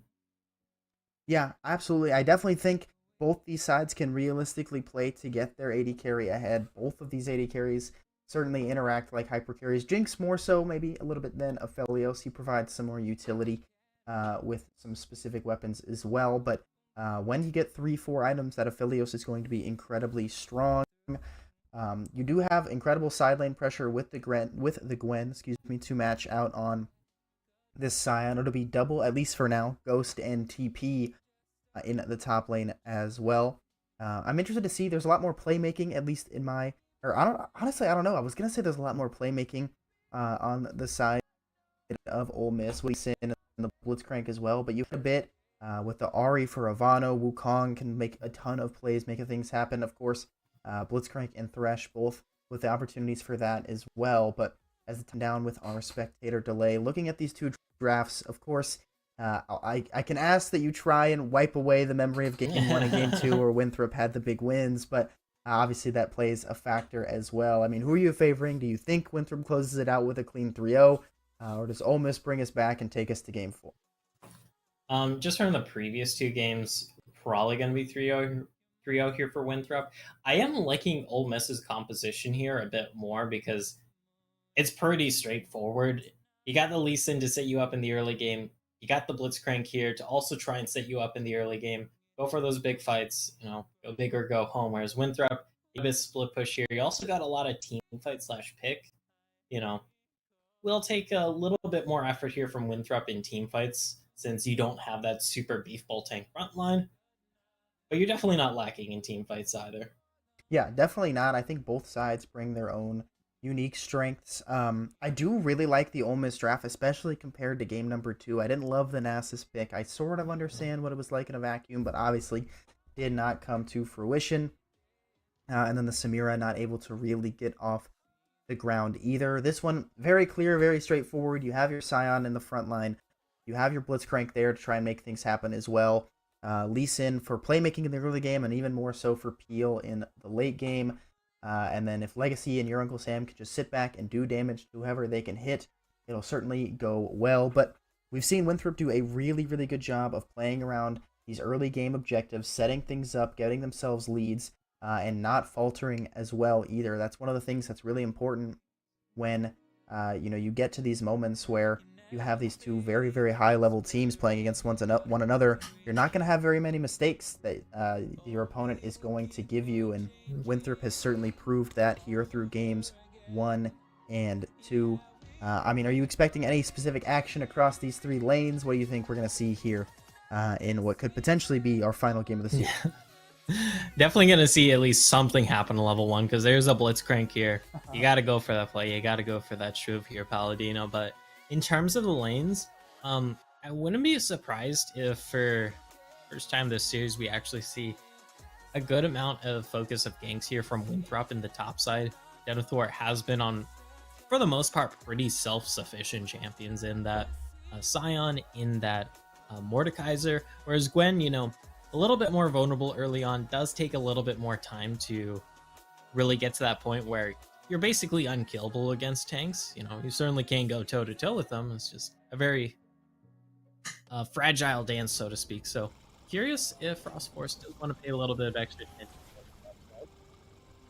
Yeah, he certainly has the option to. You mentioned being on self-sufficient champs in games number 1 and 2. Gwen can be pretty self-sufficient as well and is in the counter matchup. But if a Gwen can get snowballing, it can mean a ton in the later stages of the game when you hit those item spikes. But we'll have to wait and see how things play out. So doesn't look like we'll get the invade this time around. They are pinging out the Blitzcrank. They can see him on the ward, but does not have any team members behind him. So only level 1 Spice in game number 2, or so it seems here so far.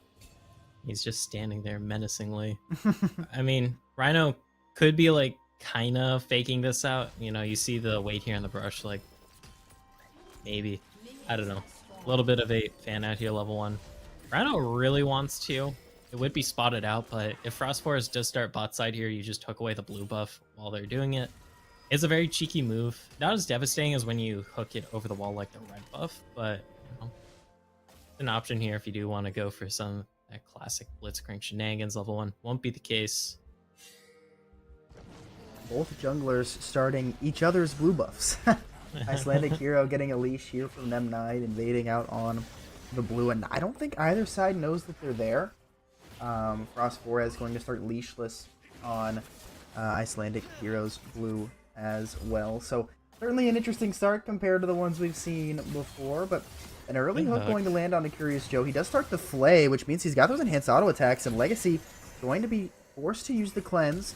You have to One more auto will not fight it. You're right, doesn't need the flash and burn those health pots too. Both sums expended, and Aphelios just has that long range damage from the Calibrum gun at level 1, and doing a great job there to apply the pressure, and they've got everything they want going into this next wave to get level 2 as well. And Legacy just without summoners here. This is something I have seen Threshes do into the Blitzcrank matchup. Aftershock, definitely not unheard of on Thresh, but it's very handy into the Blitzcrank matchup over the Glacial Augment, because when you get hooked in, then you just easily press the Flay button, you get a bunch of resistances, and it gives you that extra bit of survivability and time to make sure that you can win trades like we saw there. This would be a very early dive, and Frost Forest is spotted out. Icelandic Hero also in the side wing here. Watch for the clone. Hook With already used, so now I'm going to turn the focus on to Rhino. Does get hit by the Lee Sin, but The dash away means no hook from Curious Joe. They will clear out this ward, however, but not going to find much else. I think maybe missed a little bit of XP on the side of Legacy and Rhino, but no first blood kill just yet. Icelandic Hero is going to go in here onto Frost Forez, but no lethal damage here at level 3. Yeah, definitely can be some pretty cheeky damage though. The Wukong is not like eating those resonating strikes. Gonna be forced to skedaddle on off. Say that, but it looks like round 2. Yeah, they're going to go for it. The hook goes just a bit wide as Curious Joe steps on back, and that really makes Rhino not nearly as useful here, but Curious Joe misses the hook as well. They're going to turn their focus first onto Rhino, but not going to find him. It'll be the first blood going over to the Jinx, picking up Frost 4 as Curious Joe gets one in response, but now no flash available for this Thresh, but mobility is here, has double gun swap with purple and blue. Slow gonna land from the zap, but not going to find enough there. Very, very interesting fighting over that red buff, and the first blood gold going over to the Jinx feels great for Ole Miss. They do get one in response, however, going over to Curious Joe. But, you know, first blood gold on Jinx versus second blood gold on a Thresh support. I think, you know, who's going to be more favored in that trade here. Already having the Noon Quiver on this back as well. So that's going to help you a lot when it comes to just shoving out these waves with that extra minion damage and also the extra attack speed. So mobility going to be at a bit of a disadvantage here in this lane. And yeah, that does certainly snowball Legacy quite a bit. Definitely what you want if you're the side of Ole Miss. He will miss a decent amount, though, of this wave, which feels really unfortunate. But you can see Icelandic and Rhino setting up for a dive, potentially. Pistol? As Icelandic behind him, and they're going to turn their focus first onto Curious Joe, who does not have flash. Should almost certainly fall. They'll try to give it to Legacy, and they will. Flash forward means a flash away from mobilities. He's got a flash out from Rhino's hook. Another big wave. Icelandic could walk up to potentially go for a dive, but this hook cooldown is really, really long at level 3, so I don't imagine it'll be up. He's trying to clear out the wave as best he can, and now he's got a wave to sit behind, so he'll get all of this just fine. And good pressure there on the bot side. You now have a 2-0 Jinx. Great setup there as well, because put down the Flame Chompers. There's no flash here for Curious Joe, so you have to take the long way around it. You get knocked up by that fist, and then it's just a done deal from there. I don't know if the rocket grab was even used there. I want to say it was, but wasn't really necessary for keeping that Thresh in range, because Curious Joe was dead to rights and does drop there in the end. I love the decision making here from Icelandic Hero, just knowing that your goal is to get Legacy on this Jinx as fed as you can, and doing that now does have, you know, the deficit when it comes in.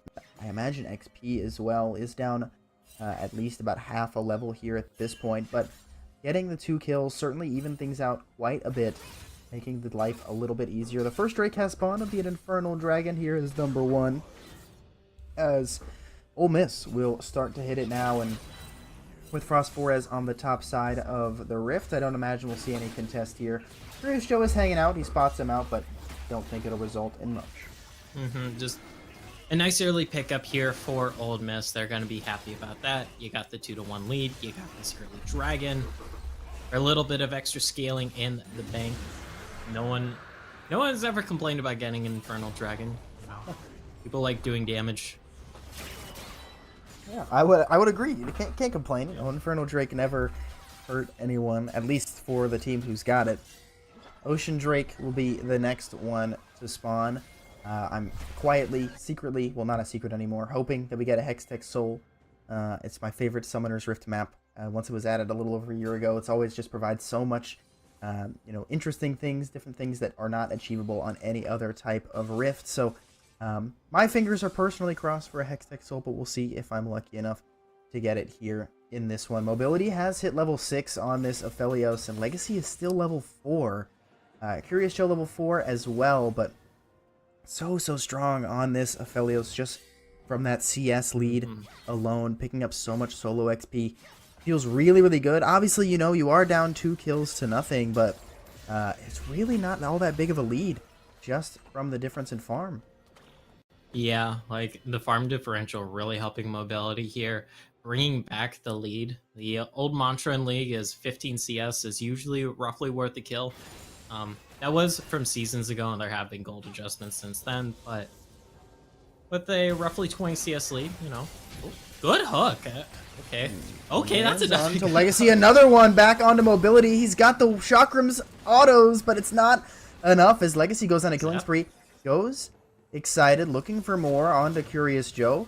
Play forward, there goes the Ignite, needs one more auto. Will get the kill, so it'll be a shutdown going over to the Thresh once again. Unfortunate that Felios is just not getting these kills, but he will eventually go 1-4-1. You can see the gold lead now certainly in favor of the Jinx. Will follow Curious Joe as he goes into the mid lane. Cyclone going in, looking for the NECC onto one, and Uncle Sam will get it. The hook lands on to the Syndra. Frost Forez looking for more, has the clone, has the dash, grabs the kill, so another 1-for-1 in the mid lane as Curious Joe makes his way up to make sure things are even, at least for the side of Winthrop. But Icelandic Hero trying to go for more.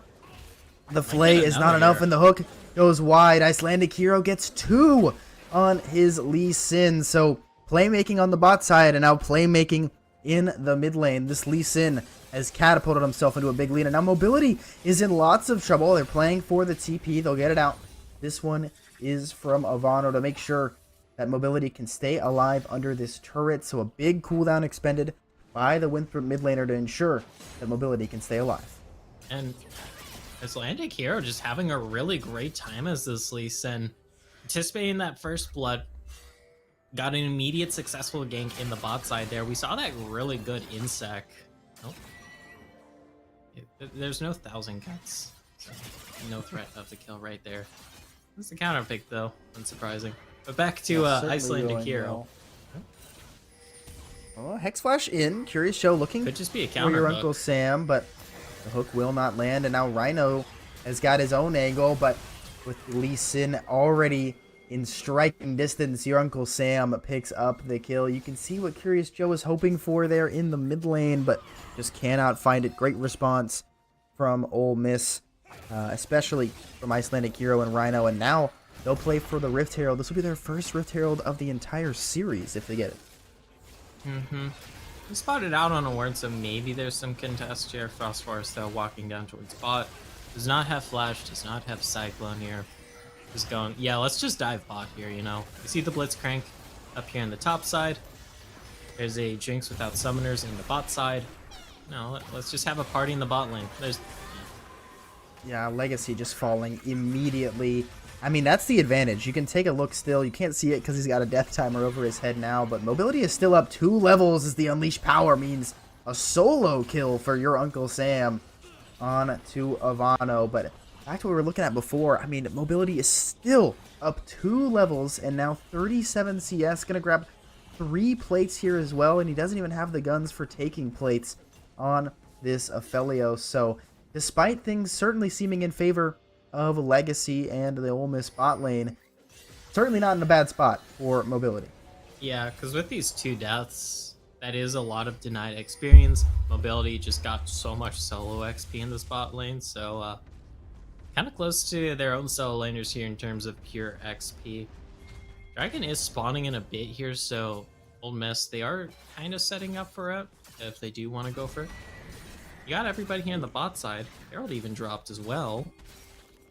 This will at least make the gold a little bit more even here for Legacy as he'll pick up some plates of his own. They will be split between multiple members. Rhino now going to walk right through Curious Joe, and the hook will land. Cleanse used immediately. The grab gun as well as the go force. Nice flash from mobility secures the kill for the Aphelios. Fantastic play from him. Curious Joe forcing the flash, the Gale Force, grab it, Amato.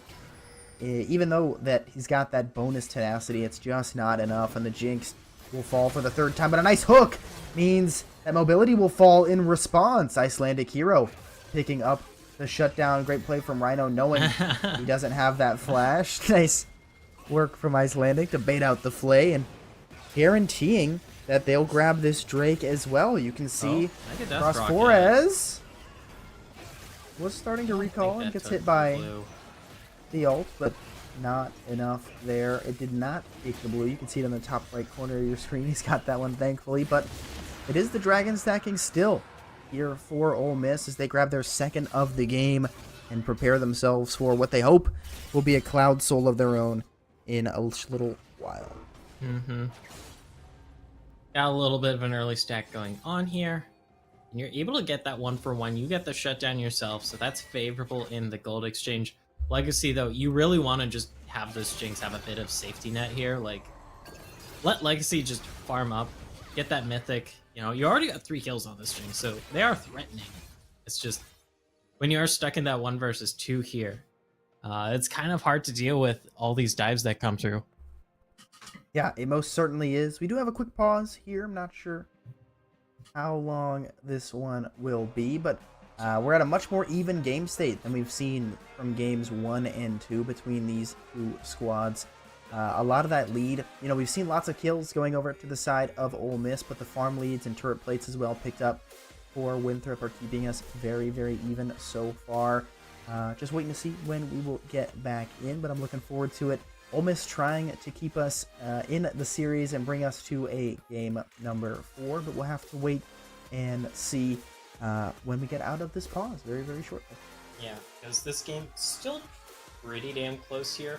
A slight lead for Ole Miss thanks to their objective lead. You know, they got the 2 dragons, they got that first herald as well. They got some plates in return for themselves, but Winthrop just keeping it close with those farm leads, with those turret plates, like you mentioned here, Paladino. And I'm curious to see what really starts making it spill over in this game, because quietly in the top lane, I mean, Denethor hasn't been picking up solo kills, but does have a pretty massive 40 or 50 CS lead here. Has been threatening the Scion under turret. Nem9 not exactly having a fun time in the counter matchup as expected. And this Gwen here might just become a ticking time bomb pretty soon.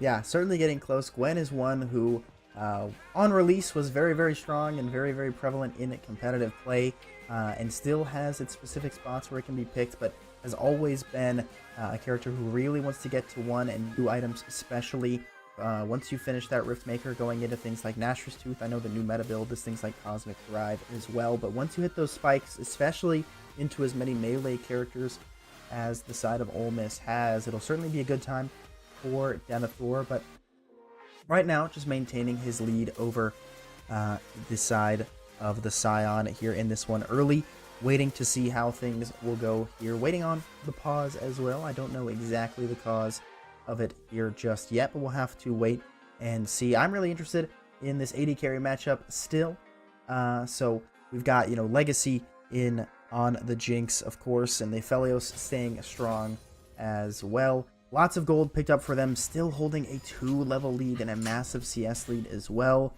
The Mythic already finished from Mobility, still waiting on it for Legacy, just essentially of when this item will get finished. It'll change the game so much for Legacy. He's got to be close with all 3 components, but waiting on that last little bit of gold.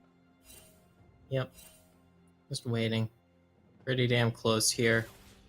He's also wanted the early Zerkers here, because especially if you're solo here, having that extra move speed to run away from ganks, run away from dives is just so handy. As well as just dodging out any hooks. Could have a little bit of action being set up here on the bot side. Drive Rush has been warded though. Rhino is spotted out. And it's just going to be a bit of back to business as usual on the bot side. Yeah, that's what it's been. Essentially, we've seen lots of action down here, especially from Icelandic Hero, but right now, Mobility and Curious Joe just trying to push the wave and doing it very quickly with that last minion dematerializer stack from Curious Joe. Denethor looking to take this tower just in Nem9's face, and we'll get the ult out of him as well and block it away with that clone. The needlework coming down, trying to land these slows, but the ghost from Nem9 means that he makes it out to safety. But it is the entire first turret picked up for Denethor here on the side of Winthrop, giving them a small gold lead here at the 15-minute mark. Small gold lead here. That. Don't have the full-on objective lead here because of the aforementioned dragons plus that one Rift Herald, and do have some thorns on their side. I mean, the 9 kills on Ole Miss are put on the players that you want. Got 3 kills on Jinx, 3 kills on a Syndra. Okay, maybe Icelandic hero. Oh, this could be. There's no needle. Yeah, no Needle Merc makes it quite a bit harder to secure a solo kill for Denethor, but certainly applying a ton of pressure here in the side lanes, and I imagine we'll see him start to move around Summoner's Rift in just a moment as well. But on the opposite side of the map, it will be Frostforez picking up a kill over Icelandic hero. They get the shutdown onto the Wukong. I think a charm landed. We got there just in time to see the kill come through.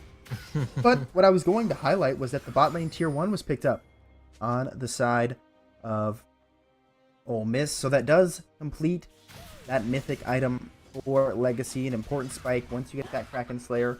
Of course, Jinx always needs those tier 2 boots as well, so has got those. We will see those picked up by Mobility too, but evens things out a little bit more. It is so odd to say even things out for Legacy when he does have those 3 kills, but the tower plating and the kills in general making things a little bit easier for Mobility, who will probably maintain this lead, at least in regards to XP for a while, but we'll have to see how things play out as both bot laners will move up to the mid lane.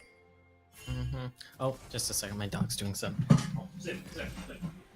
The hook goes a little wide as Rhino is just a slight bit short. The Shurelia's was finished by Curious Joe, so the movement speed will help things out quite a bit. This Rift Herald is up. We are back. If Ole Miss decides to play for it, it looks like they will start it up. Your Uncle Sam going for it now as Icelandic hero makes his way up here as well. But on the bot side of the map, Denethor securing that bot lane tier 1. Now will be matched by Nem9. Not going to find anything just yet. The Rift Herald will almost certainly be secured by the side of Ole Miss with no contest coming down from Winthrop. They might just want to play for this Drake in 30 seconds instead. But now Nem9 is just going to get solo killed by Denethor. We talked about this being a counter matchup, and Denethor proving it with that finished mythic item, doing so much damage to tanks. He does give a Heartsteel Proc to the Scion, but grabs the gold in his pocket regardless. Now Avaro in some trouble. As the Everfrost, however, lands a charm onto one, staying alive for now, but the hook, the ignite, the Bower Fist coming down, and it'll be Icelandic picking up the kill with the smite. The Cyclone coming down, the kick away means that Frostforez won't find anything else. The stun will go through. Icelandic staying alive. Frostforez looking for one more, grabs the kill with the clone. Gore Drinker giving Icelandic some sustain. Frostforez looking to stay alive. Flash forward. Icelandic grabs the kill onto the Wukong, but now it'll be a flash forward from Mobility as he gets a shutdown on to the Syndrome. Mobility looking for more, does not have any CC left, however, no Gale Force up either, and it's just not enough, as just a slight, not enough damage coming out from Mobility as he cannot get the kill, but does get one shutdown onto your Uncle Sam. So the Aphelios continuing to snowball here in game number 3. Denethor looking, but not going to find anything just yet. This Cloud Dragon is still up. Neither side looking to play for it just yet. Yeah. Nice spot. Forcing out the flash. It doesn't help that, like, we saw 4 members of each team just kind of in that top lane there. So you didn't really have the manpower on the bot side. Denethor, if they wanted to, I mean, they could have actually sold that dragon there, you know. You were a 1.5 item Gwen at that point. Now 2 items. Dragon has been looked at, not quite started. Sometimes it is a little bit hard to tell based on the minimap whether the dragon has been started or not. Are they in the pit clearing out vision, or are they just in the air? I don't know. Who knows? But dragon definitely started now here. Paladino got some balls being set up, looking for a big hook. Denethor on the flank as well, shaping up to be a bit of an explosive one here, but there's a lot of tension in the air during this quiet before the storm. Yeah, keep in mind the only ult not available is Mobility. Zavano's forced to use the Spirit Rush to dodge away from the hook. They're going to turn their focus first onto Rhino. Frostforez has already used the Cyclone. He's got the second charge of it, but not going to use it yet. We'll use it on the Drake. Icelandic looking to get in, but it will go over to the side of Winthrop. Big kick. Avano staying alive. The Mobility will get out with the Lantern, and now Denethor is in a 1 versus 4, looking to stay alive, but the hook lands. The Unstoppable Onslaught as well. The kill going over to Nem9. Gwen was no longer untargetable, meaning that Rhino can land that hook. We will see a TP coming down from Avano to potentially defend this mid lane tier 1, and he will. But that does mean the Baron might be in the sights of Ole Miss. They are still, well, they're up a member, and Denethor is dead for a long time. 15 seconds now still. Rhino zoning away. There is a blast cone available, but it's dying fairly quickly at about 6k. They need to get some vision on it. Rhino might just fall first, however, and he will. Mobility picking up the kill. And now this has suddenly become a 4 versus 4. 50-50. The blast cone is still up. Your Uncle Sam walking forward. Here comes the TP from Denethor. They need to get Frostforest in. He has the clone to get in. It's at 12k, but now it'll go over to the side of Icelandic. But does this mean they fall in response? Mobility is all on his own. Mobility trying to dash forward. It will get one, but a shutdown going over. Denethor grabs one in response. Looking first now on an M9. They turn the focus first onto Icelandic Hero. Great flay. The hook will go a little bit wide. Denethor looking for the Lee Sin. Cannot find him. He's got the Q back out to the Grop dash away. Denethor with the Ghost still active, and the needlework means that he gets the kill, and Frost Flores in the response kills Legacy. It's a Baron for Ole Miss, but no Baron buffs. All 5 members die at one point or another. So they make sure that Winthrop can't get the objective, but they don't get the benefits of it themselves. Oof, yeah. Oh, X-Flash channeled. Oh, okay. Yeah, Winthrop's team, I mean, extremely sticky there. Yes, mobility was kind of caught out there because Icelandic Hero had a really strong kick in that pit, just kind of knocking 2 people over the wall and 1 person back into the pit. Allows you really just focus fire that poor old Ophelia's here from mobility, but then you got the Gwen with the Ghost chasing you down. Denethor not giving up on that one. You're not escaping that one. And you got Cyclone back up. It was a hard sell, and Ole Miss felt like a Hail Mary there. You had the man advantage, but just didn't do it fast enough. This Jinx. Oh, X-Flash. Up. Mobility in trouble for sure, but does not get rooted up by those traps, and has red-white as well. The Ignite going down to stop some of the healing, but not enough for the kill. Both these 80 carries on 2 items, Mythic and Infinity Edge for both. The slight item advantage, 1 longsword for mobility, but we'll see how things continue to play out as now Ivano and Flores looking. There goes the Cyclone, but the Reverfrost will not go down. The red buff will be picked up by the Wukong at the cost of his ultimate, but just trying to take as many resources away from Icelandic Hero's Lee Sin as possible. And you can see Winthrop with total control over the spot side jungle. And setting up Denethor here on the top side for 1-0. Sitting on 3 items as this Gwen, this Zonia is going to be so key for when you do get first down these team fights. Uncle Sam. Okay, you do have backup here. Stun. Has the needlework, however. There goes the Supermarket Death Rocket as well. The kick keeping him alive. Denethor trying to sustain through, but cannot. It'll be a shutdown. On the bot side, though. Going over to Icelandic Hero, but you said it. Look at that bot lane. They're taking it all the way to the inhibitor turret. They will not knock down the inhibitor turret, but it's at the cost. Unstoppable onslaught from the Scion. A massive engage tool lost to make sure that they cannot keep pressuring this inhibitor turret. And now Mobility and Curious Joe continuing to knock on the door of this inhibitor, or excuse me, this tier 2 in the mid lane. Frostforest and Ivano walking over as well. And that'll be the end of the push from Winthrop. The next objective spawning in 40 seconds. Frostforest's clone will get hooked, so he's not in any real danger. But 40 seconds on this Cloud Dragon here as a TP comes through for the side of Ole Miss. We're going to stop some recalls here. Frostforest, you got to be careful, buddy. Okay. Imagine he has the clone, but he is okay. Ole Miss will play for this mid tier 1 first dragon spawning in 20 seconds. They will knock down the turret. Frostforest takes a blast cone in, and now he's all alone. He's got the clone eventually, and the Cyclone as well. Goes down on a 1. They're looking first on a Rhino, but cannot find it. Denethor will take down M91, and now Mobility with the Moonlight Vigil gets 1 for himself. What a play from the Winthrop 80 carry, flashing the wall, doing so much work. They're going to continue to look for Icelandic Hero, but they will not find him. What they will find is their second Cloud Drake of the game and a dominant team fight win as well.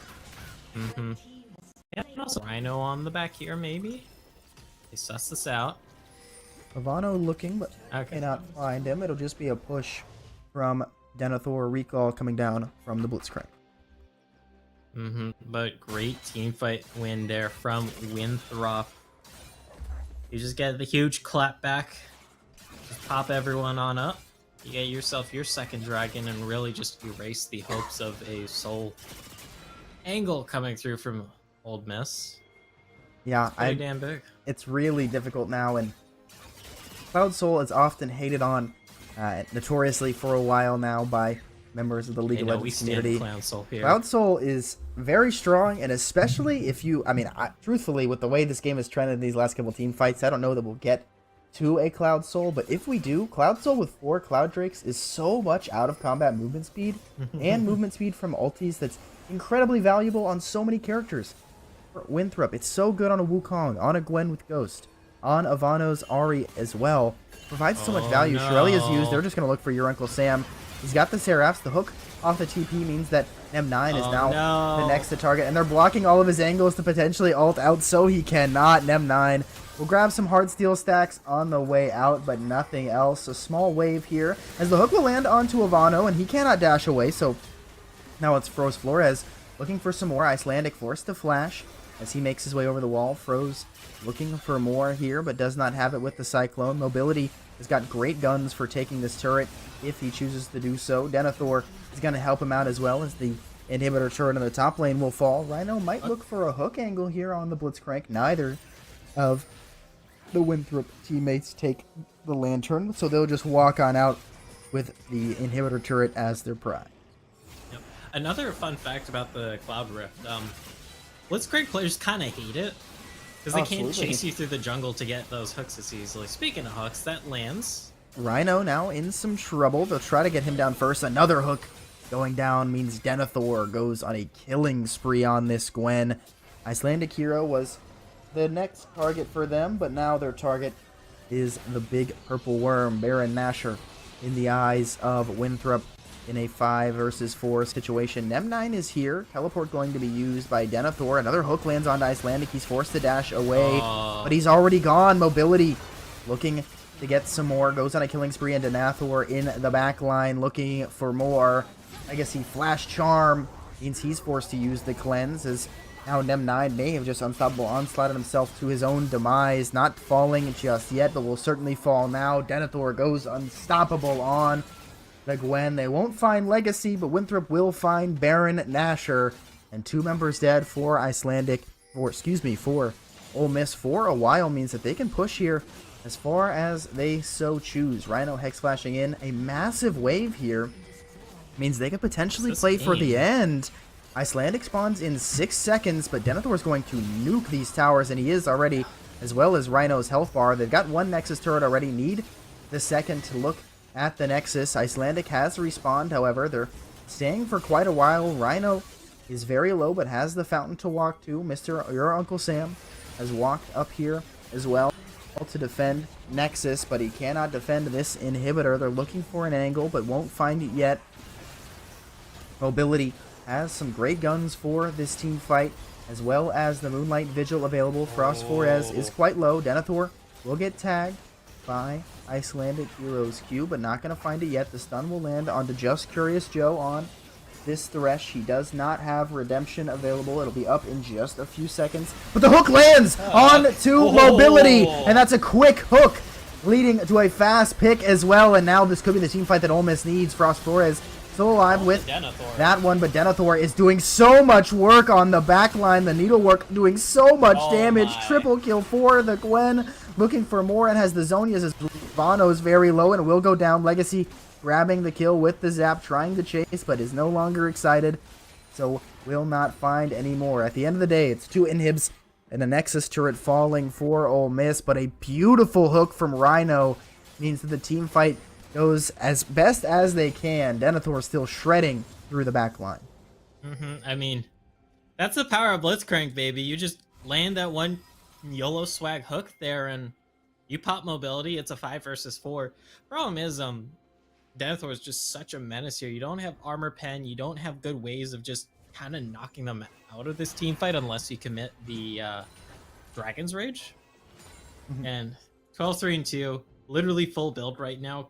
Can't get any more powerful aside from elixirs, aside from maybe selling boots here, but that's not something you're really seeing.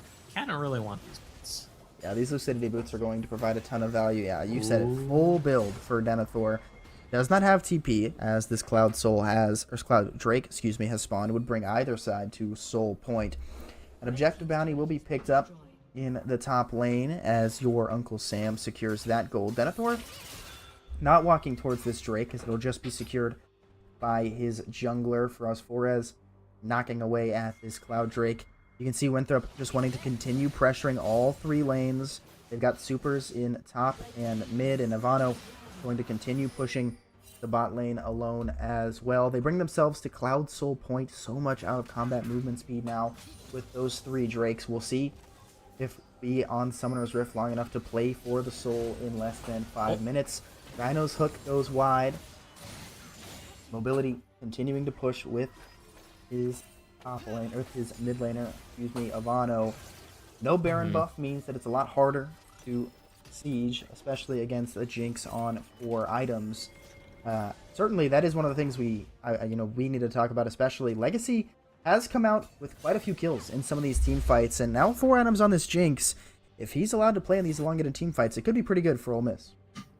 Especially the Bloodthirster now as well, just giving you that extra shield here, or when the Cyclone. Okay, that's a good hook. Cut that short though, because Nem9 just dies here. That's a pick on Uncle Sam. I think this is game. Sam's already found it, and Mobility's already found 2. Make it 3. Triple kill for Mobility. The next one goes over to Curious Joe. The Nexus turrets fall without even needing a member of Winthrop to hit them. And now they're just going to keep on farming the waves. There goes the Unstoppable Onslaught. And M9, I guess, trying to farm some damage, but he's just going to get farmed for another kill. As that one goes down to Mobility. He ends the game with 11 kills, and Winthrop ends the series in 32 minutes in game number 3. A dominant 3-0 series win for them. Game 3, certainly the most competitive, stayed pretty even for a while, but Denethor proving why that Gwen is a counterpick into the Scion, looking so strong in the top lane. Yeah, and just kind of became an unstoppable force once again this series. I mean, Denethor definitely having quite the series here, winning lane all 3 times, becoming such an important factor in team fights all 3 times as well here, Paladino. And I guess history repeats itself up once again, just completely wiping us. Yeah, doing exactly what they were expected to do, coming in as the higher seed. They were the only team to beat Ole Miss in the regular season, and they prove just that. But that's all from us here on the NECC mainstream. Our series between Winthrop and Ole Miss has come to a close with a 3-0 Winthrop stomp. Thank you all so much for hanging out with us and watching this League of Legends action. I've been Paladino here with Go4. It's been a fun time. I've had a good day. But that's all for us here on the stream. Thank you all once again so much for watching. We'll catch you next time. Up when I'm down, she's always beside me. Her love for me is real and kind of suicide-y. She's not the same. She's such a rare type. She's far from plain, at least in my eyes. She said if I cross her, I'll be in the grave or under attack. But yeah, that's still my babe. I love the fact I didn't let her go. She loves the fact that I just let her know. Now we're together, it's a different mode. We getting crazy in a different role. I love the fact I didn't let her go. She loves the fact that I just let her know. Now we're together, it's a different mode. We getting crazy in a different role. We getting crazy in